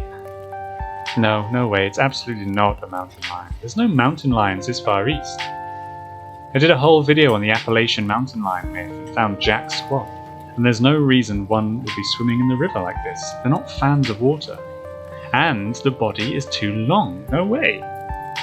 Personally, I'm a fan of the capybara theory. Sure, it's not like any local sanctuaries are missing one, but there's always people keeping exotic animals as pets. Kind of a sewer gator type situation. Exactly. Some exotic pet owner set it free and now it will forever roam the Catawba. Confusing Boy Scouts and YouTube commenters for years to come. So, speaking of things to do around town, I was actually planning on filming this week's video tonight. I was wondering if maybe you'd want to come along. Let's hunt some cryptids, baby! It's a pretty easy one this week. We wouldn't even have to camp anywhere. I'm going to go after the... Wait, no spoilers. Whoops, sorry Avery. It's okay. I should probably go back to it instead of standing around chatting with friends. See you around. Avery's pronouns are they, them. Yeah, they are super charming.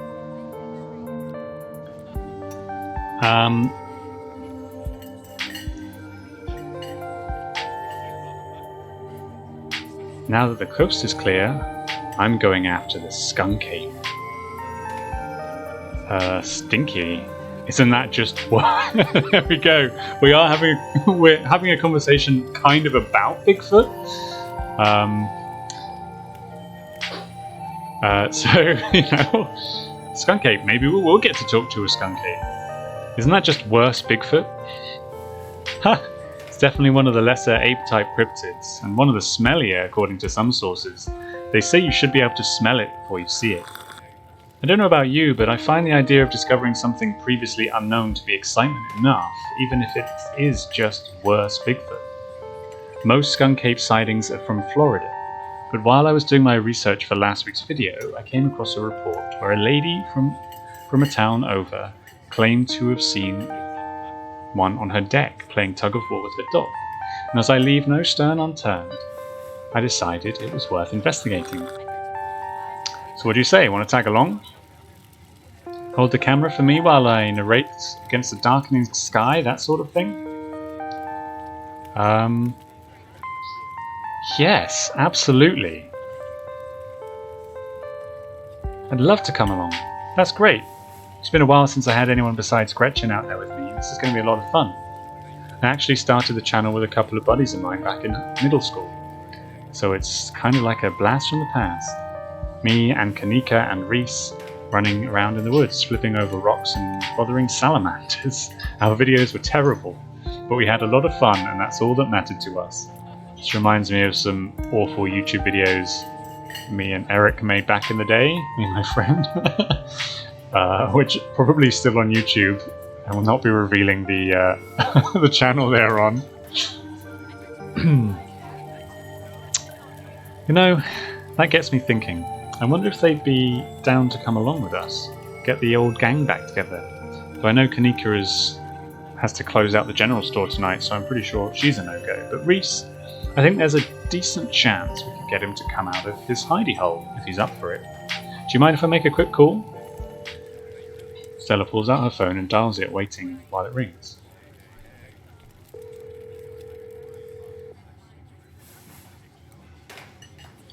Reese, dude, what's up? Feels like it's been forever. Oh man, sorry to hear that. Do you want me to come by or... Okay, if you're really sure. But if you change your mind...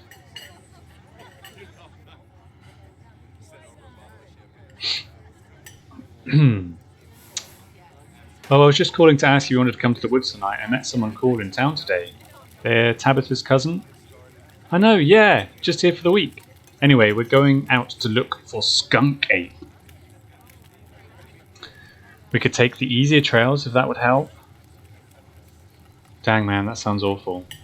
I hope you take it easy tonight. I'll swing by sometime this week and we can have a more low-key hang. How's that? Haha, yeah, I'll bring them. Talk to you soon. Bye, bud.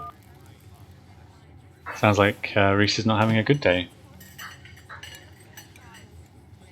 Reese. There's always been something off about that boy. I never did like the smell of him. Looks like it's just you and me, pal. Did he ask you to bring me to his house? Why? He's excited to meet you, of course. I think you'll find most folks in town are. You okay?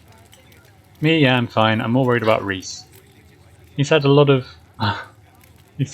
going on in the past. Gosh, 10 years or so? But I feel like it's gotten a lot worse recently.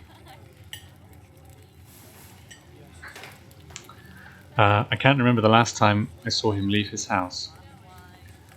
I mean, it is a pandemic, Stella. What do you expect? Oh well, it's not my place to talk about, really. Just got a little excited thinking about having him along again. He's hilarious, you'd love him. We should swing by his place sometime this week. That'd be nice. I'd love to meet your friends. Awesome, I'll make it happen. He's definitely the trickier one to meet. Kanika is much easier to track down since she's at the general store basically every day, but friendship can wait. We've got a skunk ape to hunt. Hell yeah. Head out to make it to the mountains before it's too dark. Come on, let's blow this popsicle stand. You pause before getting up. Maybe it's good. Maybe it's time to make a good first impression. Leave a tip. Leave a generous tip.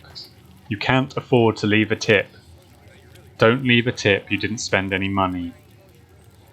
Well, I've got to leave a tip. Like, I've been treated quite well. I have no idea. I have no idea how much money I have. This character, presumably does not have a lot if they've just taken 6 buses to get here. Lives in a tiny apartment. Generous tip? Okay. You reach into your pocket and pull out a crumpled $5 bill. You know it's a bit more than one would expect to get from such a short dining experience, but you might as well share the wealth while you've got it. You smooth out the bill before placing it on the table inconspicuously. Oh, that's awesome of you. Avery will appreciate that, I'm sure. Stella turns to leave the diner, you following close behind. Oh, that's cool.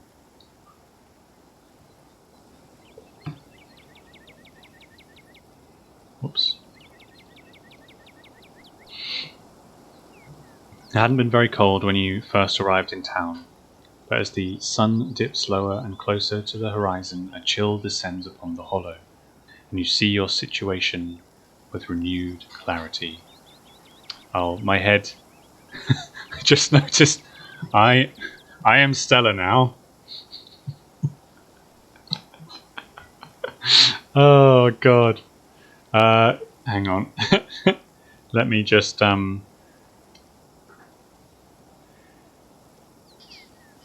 we go, you can see. I did insult the biscuit, gotta make up for that. Yeah, you're right. You're in a new place, far from civilization and the people you know, following someone you just met into a dark forest in search of monsters. Yeah, when you say it like that, you feel more alive than you've been in years, strangely calm, tense, unsettled, nothing.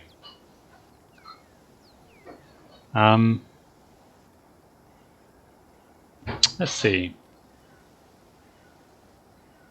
I think it's going to be more alive than years or strangely calm.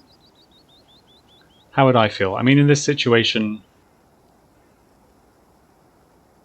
meeting new people, being far away, in terms of recent stuff, I've got to do that, and it was quite nice, and I felt pretty alive, and strangely calm. Let's go with alive because that's exciting. You feel alive. The fall breeze passing through the leaves, the orange hue of the setting sun painting the horizon, the promise of excitement ahead. It's been a while since you felt this in the moment, in this present. I could read. Sometimes people pay me to read things. It's been a while since you felt this in the moment, this present. The world around you feels almost magical, were a mythical creature to actually manifest in front of you, it would fit perfectly in this world. Gotta love this brisk fall weather. This past summer was the hottest on record. Still since last year at least. You know how it is these days. Each summer is the hottest year yet until next summer, which always finds a way to be much worse. It's just nice to feel a chill in the air and see the leaves change, like normalcy is restored, if only for a moment. If something happens to this dog,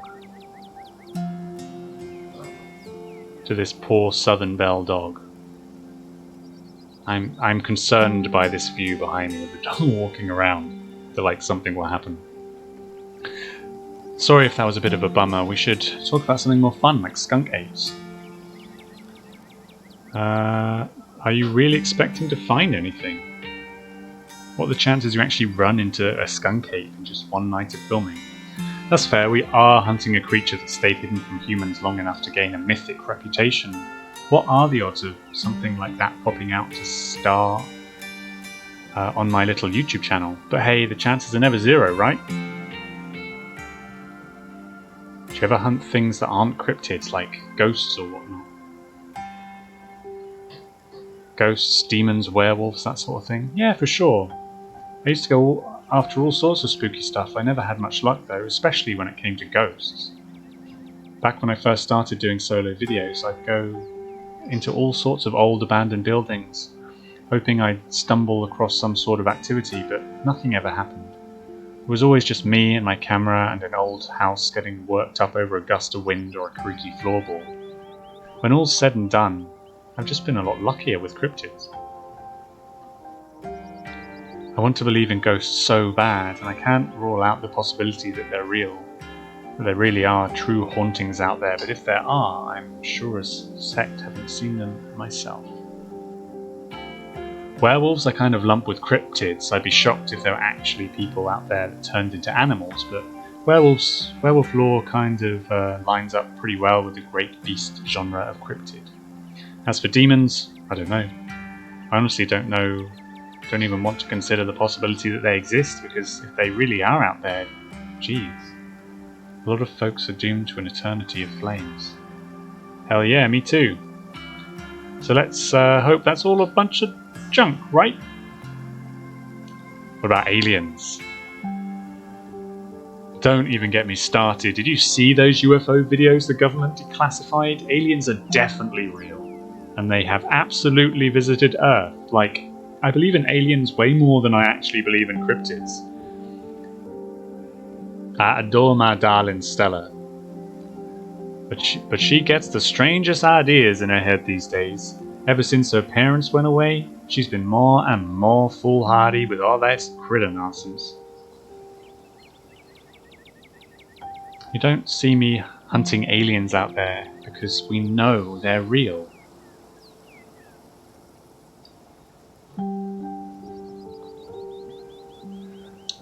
If aliens were real, they would have visited me by now, because I'm so attractive.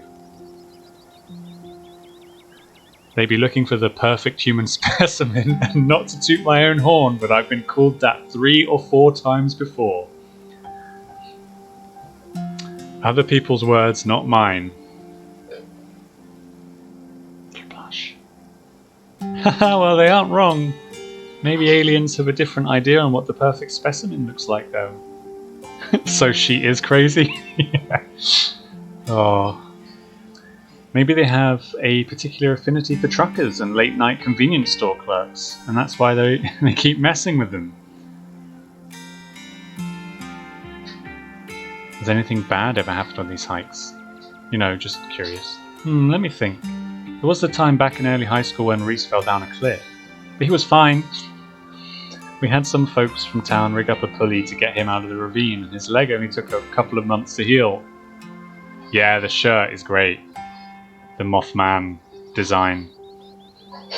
That's super cool. All in all, not too bad, though I guess there was also that time I was out here alone and kind of got stuck in a cave. I was getting great footage of what I thought was a family of wampus cats, but I wasn't able to wiggle my way back out. Turns out the wampus cats were actually skunks, who very much did not appreciate me blocking the entrance to their hidey hole. And instead of running for help, Gretchen just sat outside, bored to tears. I realise my camera's still off. Lassie, she is not. As if. I made sure to give those nasty little skunks a piece of my mind. That's what I did. And I kept Stella company, just as she would for me if I decided to hide in a hole for hours. It took about an hour to get loose, which was pretty intense. But a few tomato juice baths later, I was right as rain. So I could have been a lot worse. Is Mothman a cryptid? Yes. Little Mothman with his little red eyes. He's so cute. Oh, and there was a time I actually stumbled onto Old Duke's property and nearly got my head shot off. Tomato juice baths. I'm assuming it's a skunk remedy to wash off the smell. I guess the acidic stuff dissolves it, and I suppose people in the south of the US, the kind of acidic things they'd have nearby would be like tomatoes growing on their fields. That's what I'm inferring. I don't know if that's 100% true, but that also does sound horrific. So yeah, these hikes aren't that dangerous, all things considered. What's the weirdest thing you've seen out here then? Other than anything cryptid related, of course. Oh, that's a good one. Let me think. Well, there's always a deer I saw stealing baby birds out of a nest and eating them. That was pretty messed up. Yes. I imagine that was. No. Oh, deer are one of those things that really freak me out. In horror films, whenever there's a deer, I always know something bad is going to happen. I don't know what exactly it is about them. I've had nightmares that involve a strange cryptid deer man that's made of wood and has a deer skull for a head with the antlers and everything, which which was fun. But yeah, a deer eating birds, a bird eating deer is an interesting one. But I think most people know about that these days. I've seen tons of videos of other deer doing it, so I'm not sure it counts as weird anymore. I think it still counts as weird.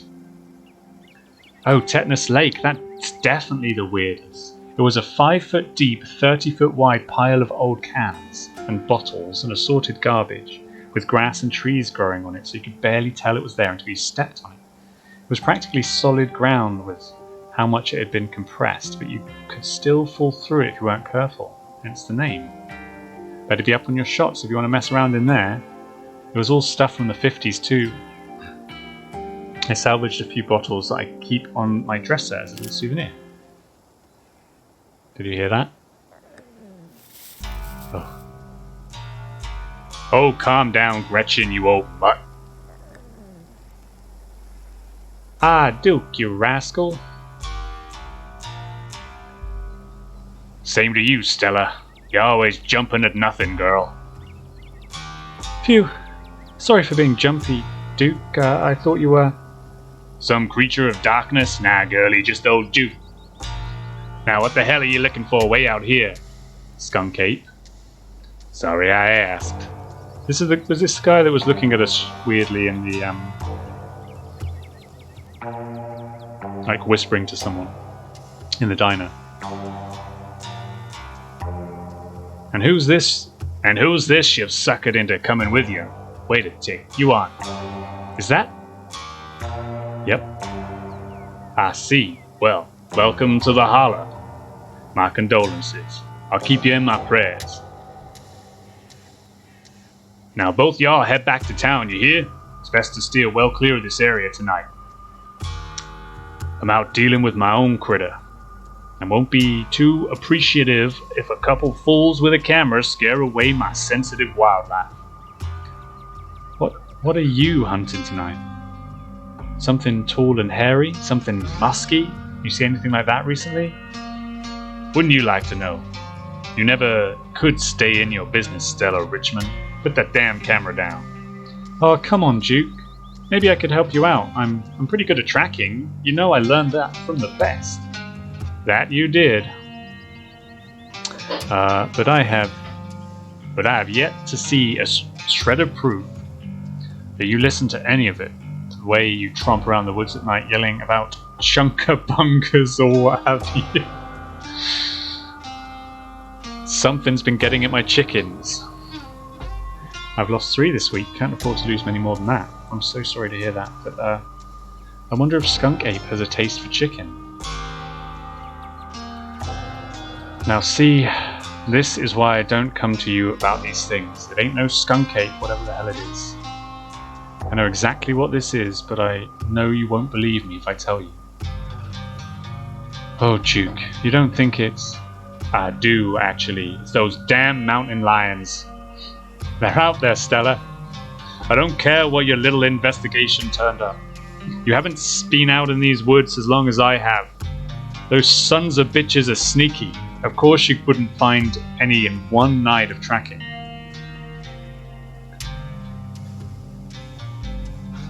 And I know for a fact, that's what's been getting at my chickens. It couldn't be anything else. Definitely a mountain lion. I'm telling you, man, mountain lions are extinct in these parts. There hasn't been an actual sighting since the 1990s, and even those were iffy. That's true. There were mountain lions... This is Gretchen. It's true. There were mountain lions out there, sure as sin. They pee on all the best trees. I can't believe you go out there on your YouTubes.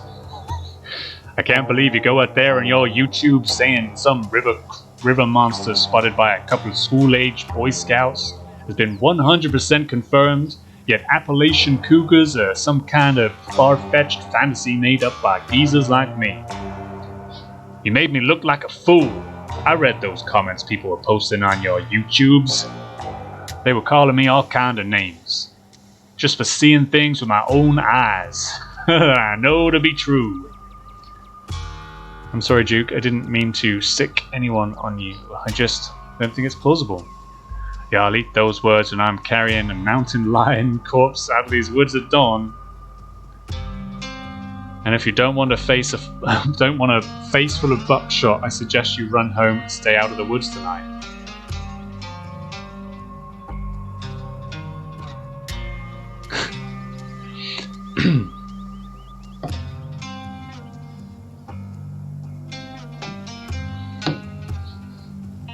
We were here first.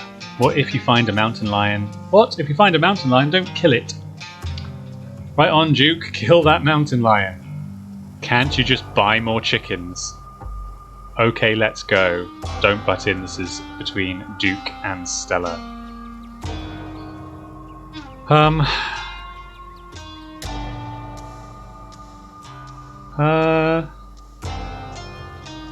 We were here first.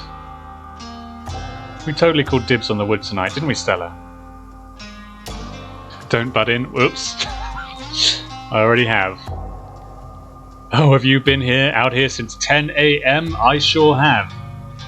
I've been tracking that mountain lion all over these hills. I'd appreciate it if I didn't have your 2 hooligans to worry about tonight.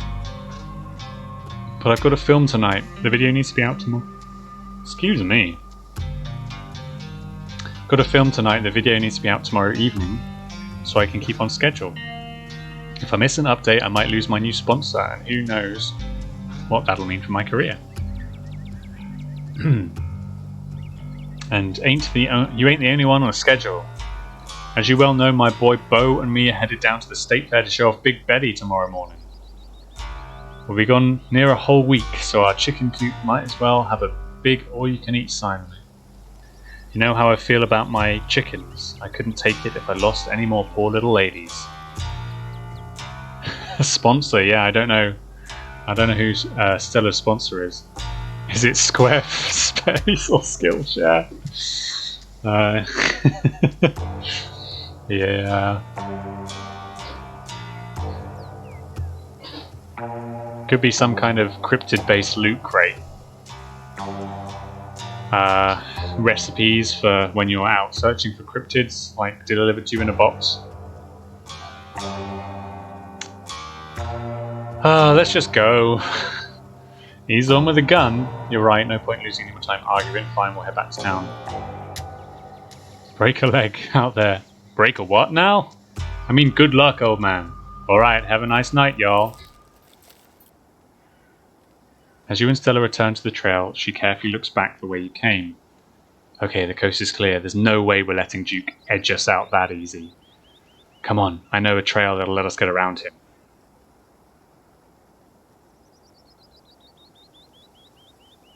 Yeah. I knew you wouldn't give up on the hunt. Never. And trust me, we don't have anything to worry about from old Duke or his shotgun. I've gone out hunting with him before. The man sounds like a truck crashing through the trees when he walks. Even if we do cross paths, we'll hear him long before he catches wind of us. The trail's just up here, let's go.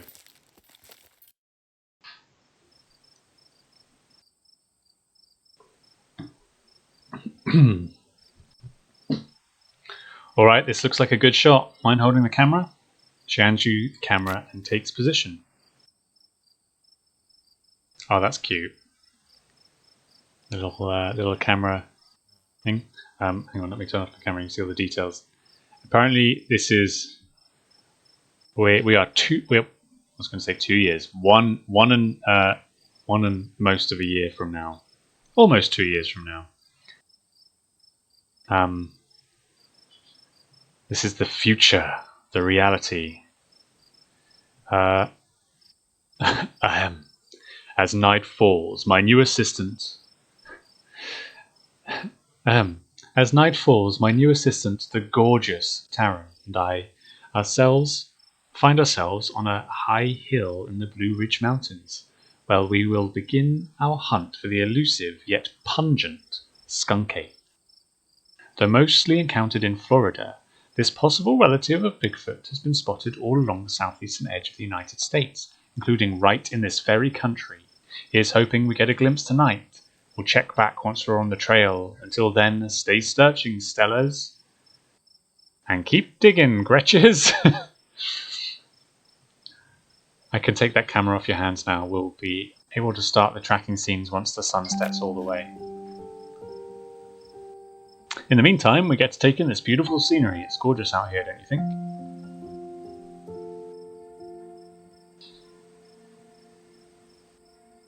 I haven't actually been looking. These paths are kind of scary. I've been trying not to slip and fall to my death. Don't worry, even if you slip, the bushes and trees will break your fall. You might get a little bruised up, but that's the mountain life. Anyway, just watch where I walk and you'll be okay. Did you hear that?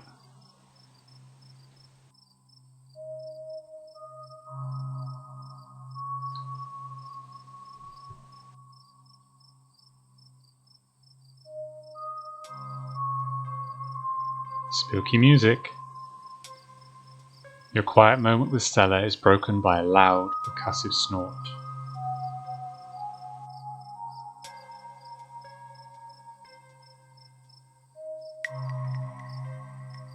Oh no, the skunk ape has found us! I wish. That's just the sound deer make when they want to warn the rest of their herd about big scary predators like us. Let's check it out. Deer, you say? I did just say they creep me out. As you and Stella hear the footfalls of animals retreating into the woods, she reaches for her flashlight. Oh. This big empty space. This is going to be fun.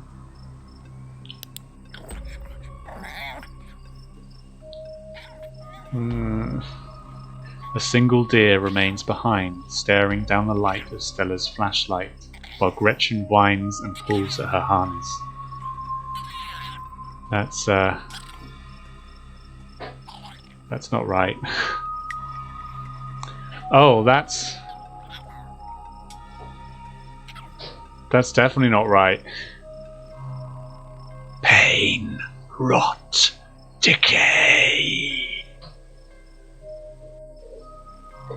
A deer. Let me at him. How dare he infringe upon my dearest Stella's personal space? Let me at him. Oh, ran away. And then it's gone. Jeez, Gretchen, calm down, you're going to hurt yourself. Oh my, it seems I was consumed with a blinding rage. How very unladylike. What must you think of me? She cannot handle deer. When she gets like this, I usually have to pick her up and hold her. She has a bad habit of slipping her harness when she wants to go after something. They're too much of a potato. And they don't make harnesses to fit potatoes, do they? Talk to animals. I think that deer was threatening us. There was something wrong with that deer. Why'd you bring her with you? Oh, that got my heart rate up. I'm ready for the hunt. I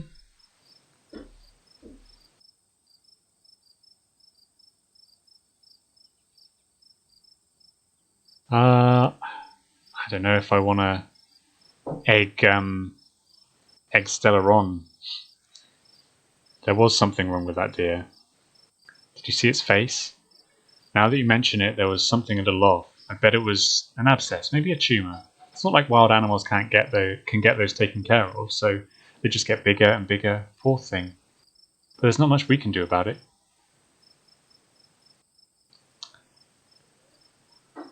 Well, I got my heart rate up.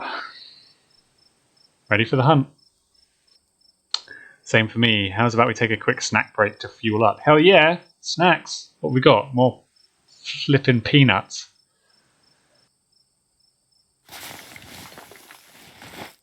Stella breaks open a bag of assorted snacks. Trail mix with extra M&Ms, snack bar, dried apricots, sesame sticks. What should we have? This is obviously an incredibly important choice, chat.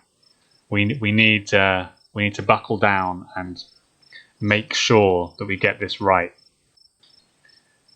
I'm ruling out dried apricots. I'm not into that. Sesame sticks sound interesting. Snack bar. Oh, we could let's just have the ones with nuts and chocolate in.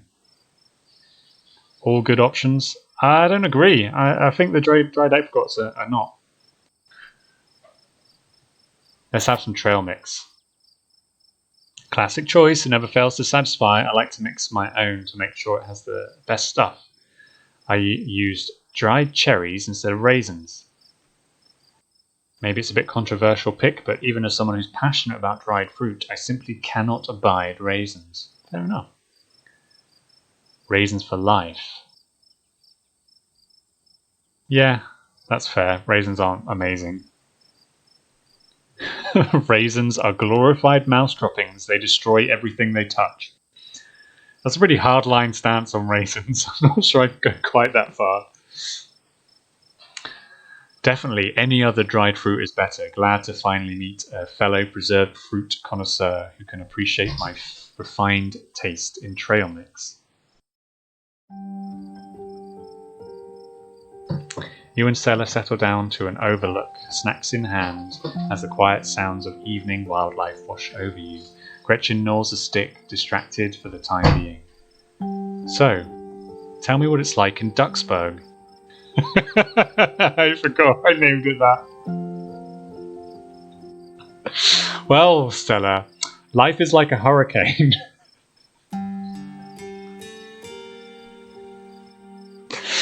Oh, God.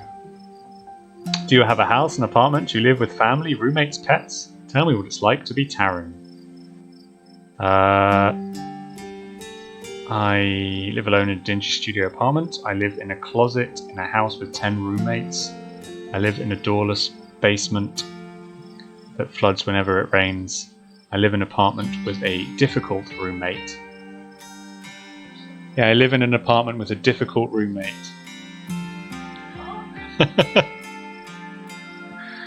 I live in an internet cafe.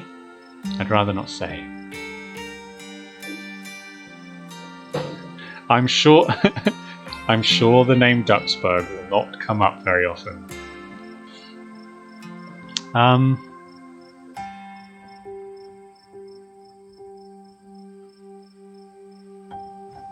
Let's say I live in a closet in a house with 10 roommates. Sounds about right. Actually, it's more of an attic crawl space. One of the walls is slanted, so it's like a little uninsulated triangle room. There's not really space for much, so I just have my clothes and a futon and a little camp light too, since there's not a light in there. Wow, I'm not gonna lie, that doesn't sound like a space somebody should be living in. It sounds like staying in that old crumbling mansion is actually a pretty big step up for you. How are your roommates? Are they at least nice? They're kind of cliquey. I feel like they're all friends already and they don't really want to get to know me. I've definitely lived in this house before. Like, they have game nights, but they seem to have a lot of 10-person board games and not a whole lot for 11 somehow. Or they'll make a communal dinner and forget to invite me. Yeah, I've actually lived in this house. Maybe I just give off a weird vibe, I don't know. I think I'm also just too hot for them. If you do, I haven't picked up on it. It sounds to me like they aren't really trying to get to know you. And that's too bad, man.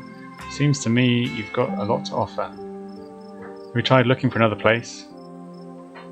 I'm saving up for something better. But yeah? So what do you do for a living? I build programmatic ads for a company nobody's ever heard of. I sell arts and crafts on Etsy. I'm a first-year associate at a big law firm. I'm a streamer. I'm a student. I'm a teacher. I'm in the service industry. I'd rather not say. Well...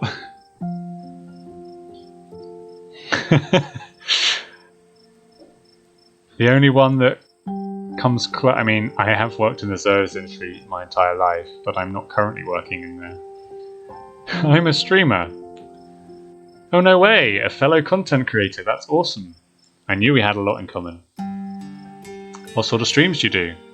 I play video games. I mostly just talk to people on the video games. That's cool. I think Reese does games too, but he's pretty cagey about sharing his stuff. I'll have to check out your channel sometime this week. How'd you like it? I used to like it, but now I don't know. Nah, it's fun. I'm enjoying it. Most people I meet tend to raise their eyebrows when I tell them what I do, but I love it. It might not be much, but it makes me feel like I'm taking control of my own destiny. Actually 100% true right now, like during lockdown, when I don't have a lot of control over what my life is, being able to be like, Tuesday, Friday, play games online. It's nice to have some manner of control. Again, I'm in front of... I should just move my big ugly face to this side. And stop covering Stella's face. Believe me, I can relate. I don't think I'd give up what I do for anything. A crisp breeze passes over you. What about you? What's your living situation? Gretchen and I live in a little house just outside town. It's actually the house I grew up in, so it has a lot of pleasant memories attached to it, and I'm glad I could keep it in the family. My great-great-grandfather built that house, and he must have done a great job because it's just as sturdy as it's ever been. Do you live alone? Yeah, the place used to belong to my parents, but they're not around anymore, and the Hollow's a small enough place that other folks don't need roommates. Oh, did they move? Oh geez, I'm sorry. Oh, because they're dead? Oh geez, I'm sorry. It's okay, you didn't know. And I've done my mourning, you don't have to watch your tongue around me or anything, life goes on. I can relate, my mum died pretty recently. So I get it. It's alright if you ever need to talk about things. Oh thanks, that's really sweet of you. How are you holding up? I was glad to see her go, jeez. Whew. Terribly, to be honest. Oh, Jesus. This is a fun conversation. But then it sank in that she was really gone and I was utterly alone. And then the hospital bill started coming in. So yeah, I'm not taking it well. Yeah, I can't even imagine how bad this must be. It's just assault at that point. What the shit was that?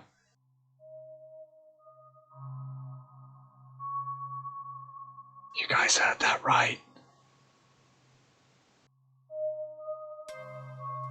My stars, what was that? Stella immediately packs her bag and slings it over her shoulder.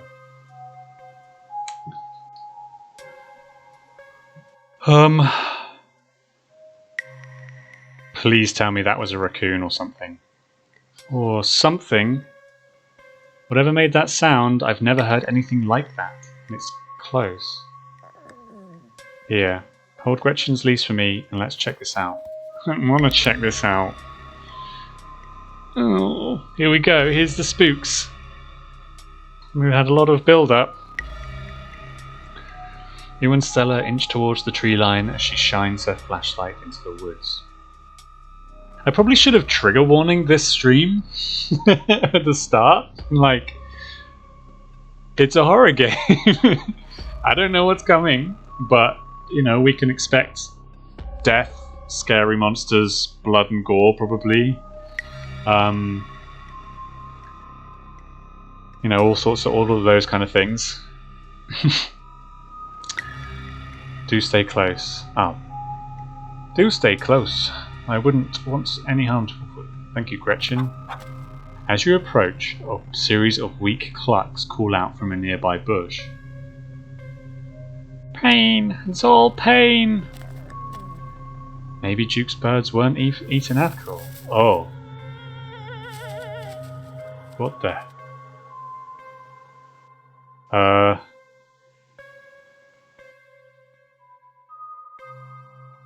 There's a chicken. It looked like it had a big, huge, distended belly, like the deer, like a tumor or something. And something dragged it off. What the hell was that? Hold on, I gotta play that back. Holy shit. I'm guessing it must be maybe 2-3 feet tall. Doesn't look hairy either, so I think we can rule out skunk ape. But whatever it is, it has one of Duke's chickens. It looks like it's headed north. Let's go after it. I was on board with this whole thing, but now we found something. Oh no, what have you got me into? Do we have to? Let's be brave. This is not a coward stream. Right behind you. You follow Stella as she sprints into the unknown, Gretchen excitedly pulling you along by her leash.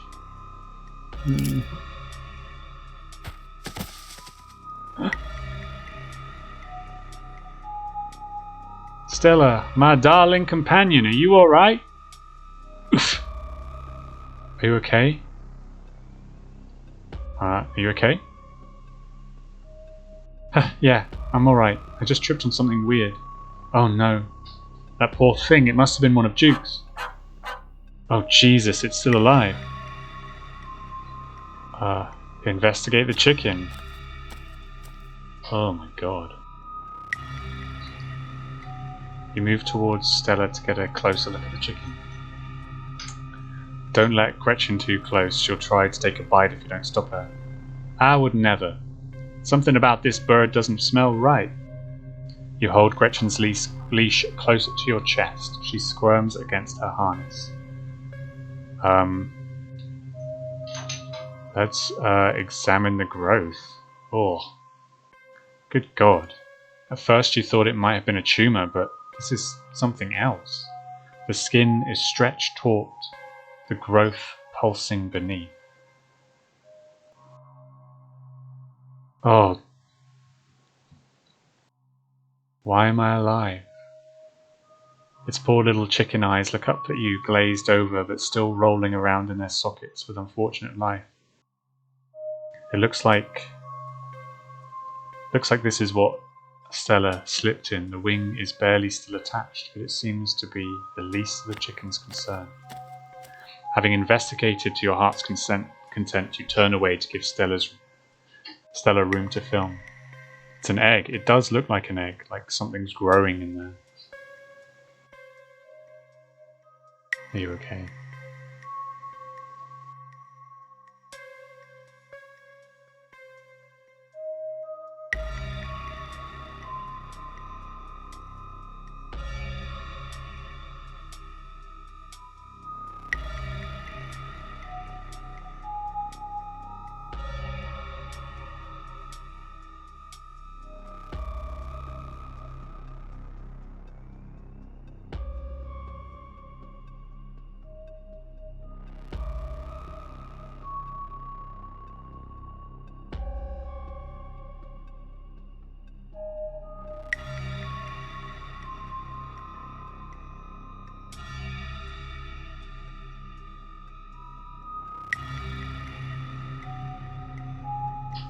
Sorry about that.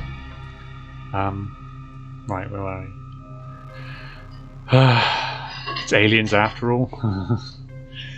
Having investigated to your heart's content, you turn away to give Stella room to film. Ahem, it seems we found one of Duke's chickens, folks, and she's not looking good. I'm hesitant to speculate, but she definitely seems to have some sort of growth under her skin. Could be a tumor, could be something else. Either way, I don't think there's much that can be done for her at this point. Jeez, I'm going to have to put some massive content warnings for this video. You can hear that whispering, right? Do you hear that? There's something out there. All around us, I can... Oh, sorry, this should be in a southern accent, but I can smell it. There are so many of them. Oh. What in Sam Hill are you two doing here? Didn't I tell you to... But Bertie? Oh, Bertie, what's wrong, darling? Good God. Did you see what they did? Did y'all see what did this to her? No, but I'm pretty sure we can hear them. We caught a glimpse of something earlier. It wasn't us. Please don't shoot. We can hear them. Right now. Oh, don't tell me you're caught up in Stella's nonsense. Duke, I'm so sorry. We were on the trail when we found her like this. Put that camera away for God's sake, girl. I don't want to be in another of your videos. No one needs to see me like this. No one needs to see Birdie like this. You wouldn't put her online, would you? Not when she's like this, all swollen and hurting. Duke, did you hear what Taran said? I think they're coming closer. You stay away from my Stella, you mongrels.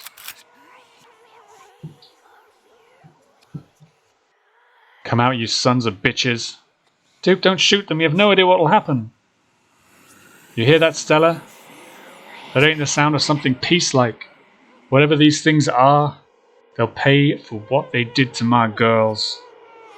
Come on, you, whatever your name is, grab that flashlight and help me line up a good shot. I can feel that white-hot rage from earlier start to wash back over me. I can feel that white-hot rage from earlier start to wash back over me. I'm going after them. As the creatures in the tree line grow louder and more numerous, Gretchen violently strains against her harness. Oh, God.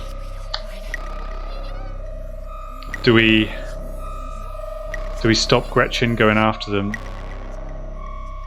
Or do we light up for Duke? I have a bad feeling this is going to be an important choice. Save Gretchen? Yeah, I mean, we've got to save the dog. Okay. You dive forwards and scoop Gretchen into your arms just before she manages to wriggle out of her harness. God damn it. Hi. Hi, friend.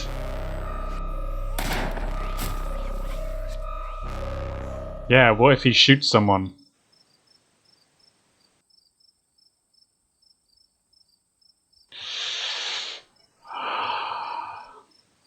You hear a body hit the ground, and then quiet as the chaos fades and the sound of nature creep back in. Gretchen? Taran? Duke? Are you alright? Yeah. I'm just glad we're not dead. Just a little shaken up. No. No. No, I'm not okay. But I'm not shot, if that's what you're asking. You? I'm okay. What happened? Did I lose myself again? I apologize for being so easily shaken up. I'll do better. Gretchen, here, I'll take her. My poor little pup, thanks for watching out for her. Duke, are you okay?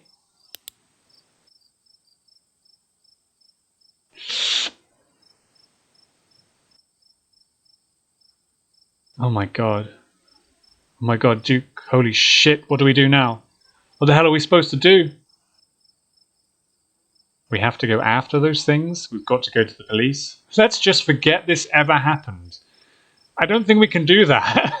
Can we please just go home, stand in stunned silence? Well,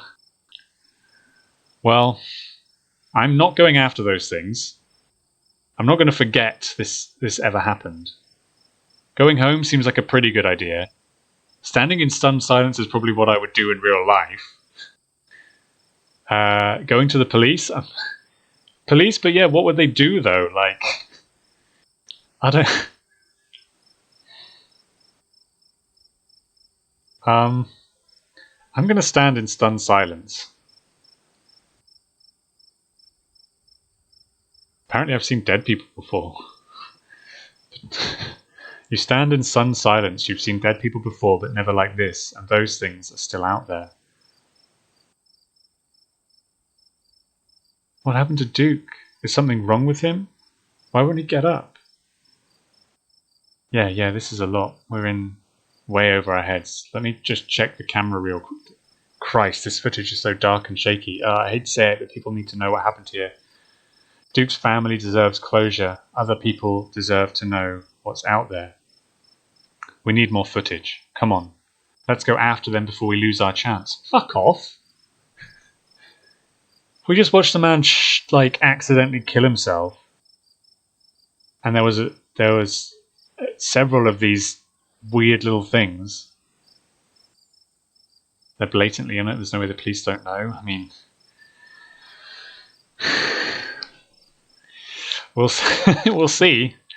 I mean, police never have a good track record in horror media, so you know, going to the police is not it's not generally going to work out well. I don't want to go after them. Are you nuts? A man is dead. Yeah, you're right. Let's head back and call the police. My phone should get reception once we're back at the main road.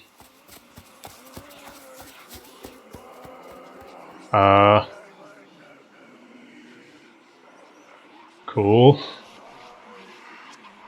Oh, you can't. There's one here.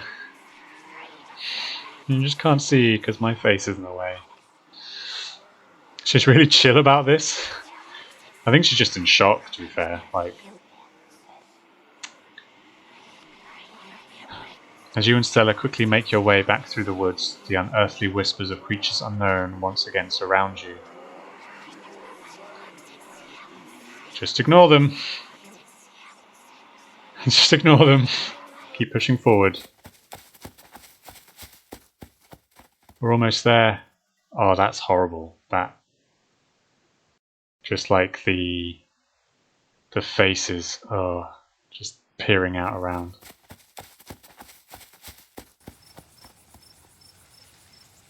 As you and Stella reach the main road, the whispers fade into the sound of nature.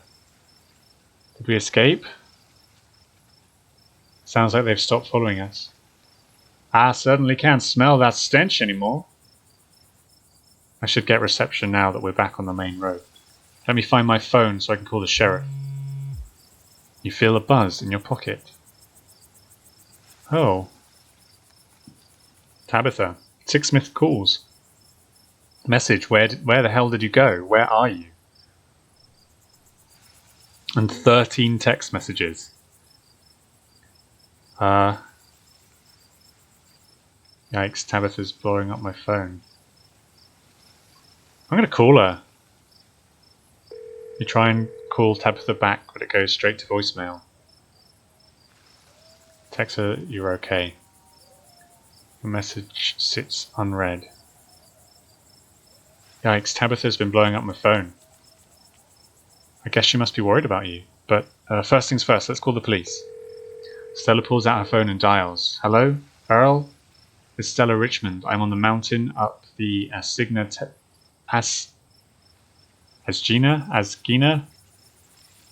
trail. Duke is dead, Earl. Shotgun. It happened right in front of us. There's something in the woods. You gotta hurry. Okay, yeah. Are they really gone? Yeah, I think we're okay, but hurry. Jesus, Earl. Who's gonna tell Bo? I guess now we wait.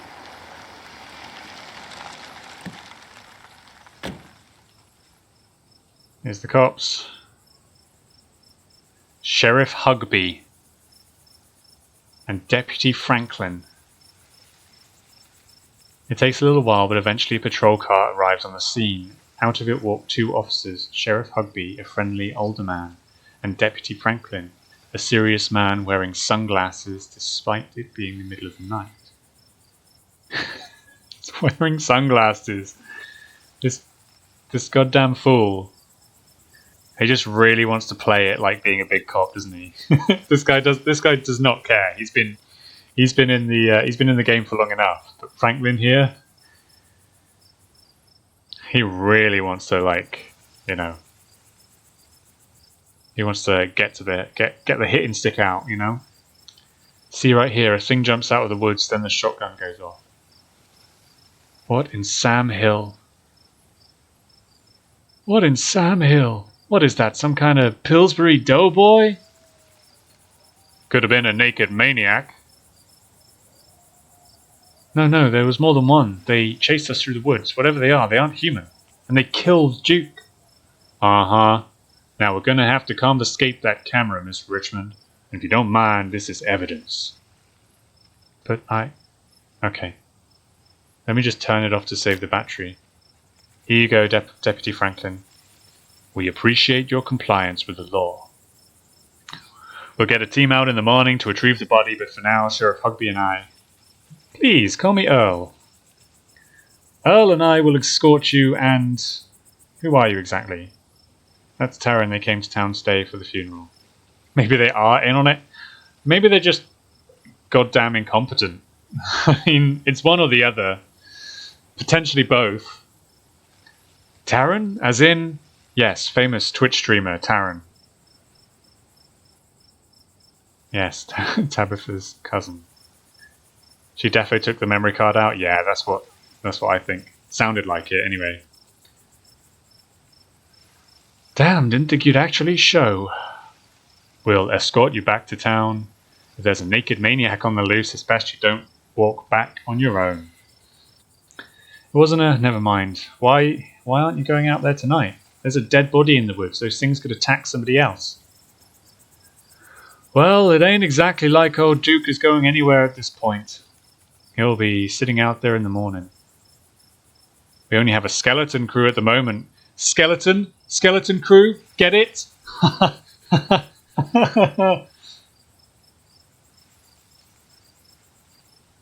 If they were incompetent, you'd think she'd know? Yeah. But maybe just nothing particularly interesting happens. So that they've never need to know whether the cops are incompetent or not, because literally nothing happens that requires them. Sunday nights are Deputy Derrickson's bowling nights. We'll be on alert for any more reports of naked maniacs, but retrieving Duke will have to wait. Now, if you'll kindly step into the vehicle, we will return you safely to your home. Do we have to ride back with you? We can just walk. Those creatures left will be fine. I'm afraid I'm going to have to exist for your own safety. Okay, thank you. You can ride up front with me, little lady. That is, if your mama permits. I certainly cannot turn down some extra pets and affection, especially after the ordeal we all been through tonight. Leave his corpse out there, got bowling to do? Yeah, that's small town cops for you. Oh, geez. Sure, Elle, you can hold Gretchen on the way back to town. Let's go back to town. Can we go bowling? You two stay out of trouble. We'll have this all sorted out in the morning. Just get a good night's sleep. And you, whatever your name was. IP freely. Yeah. Suck it, cop. Sure, you're in town for the funeral. Good. Don't you go leaving before then. I imagine we'll need to ask you a few questions about everything you've seen tonight. Stella, keep an eye on them for us. Make sure they don't get into any more trouble. You'll have a good night now. Bye-bye, Gretchy. And you'll have a lovely evening. If any bugaboos give you trouble, you know how to get in touch. So, I'm guessing, like, that choice that we had of diving for Gretchen or diving for the flashlight to light it up for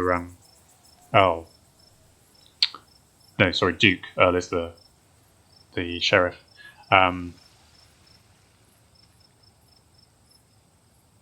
I assume if you let Gretchen go, then maybe Gretchen gets whatever, like the same thing that happened to that chicken.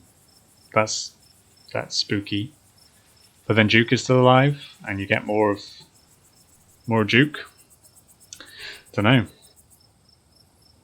Here you are back in town, away from the woods, with no one but Stella in sight. Holy shit! You're not sure it matters? I think it does. I think this game is described as a pretty choice-heavy game.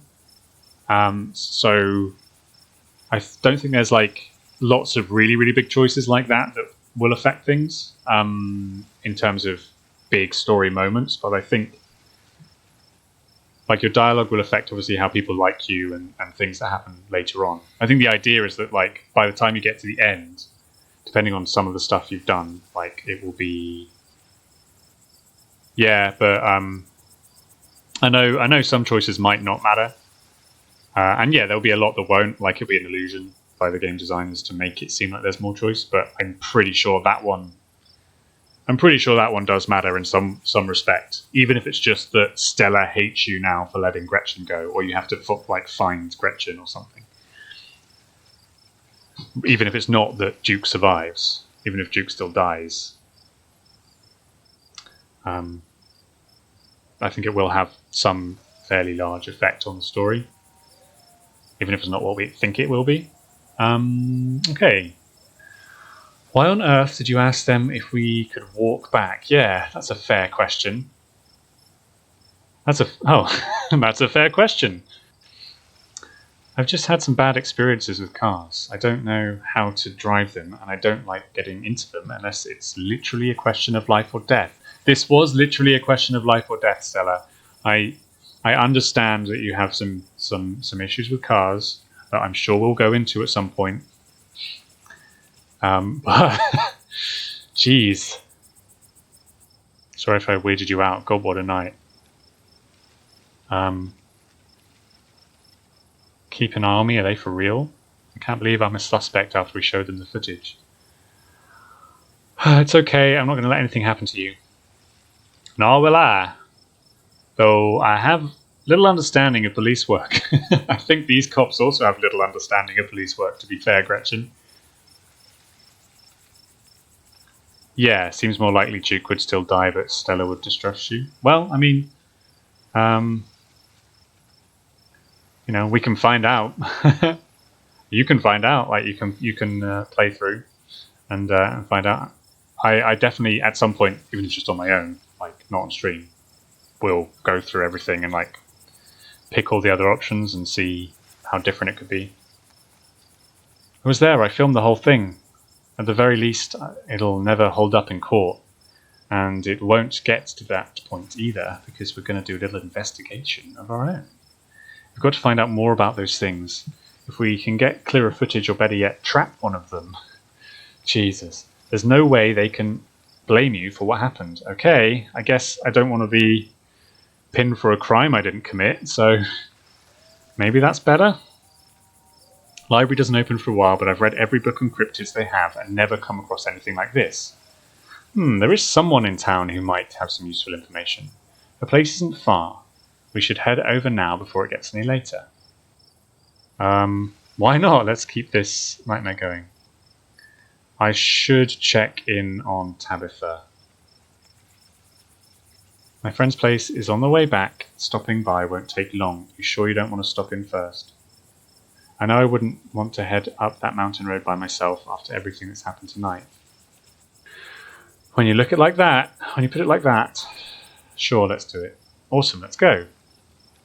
I'm glad you're sticking out with us. It's always so nice to have an extra companion. Oh, geez, 7:15. I actually have dinner ready. I might stop here. Like, I don't know how much more of the game there is. I doubt it will take a full, like, another stream to play through the rest of the chapter, but I don't know. I actually have no idea. I've never got this far in the, like, when I did a quick sort of run before. Yeah, like, I think we might carry on with this next Friday and on Friday and play through it then. I got to eat and check my house for bugaboos and whatever they called all the different monsters. I feel like the actual response to the night you're having is to break down and cry and have a drink. Yeah, I think so too. Maybe we can have a drink at the friend's house. Let's have a save. And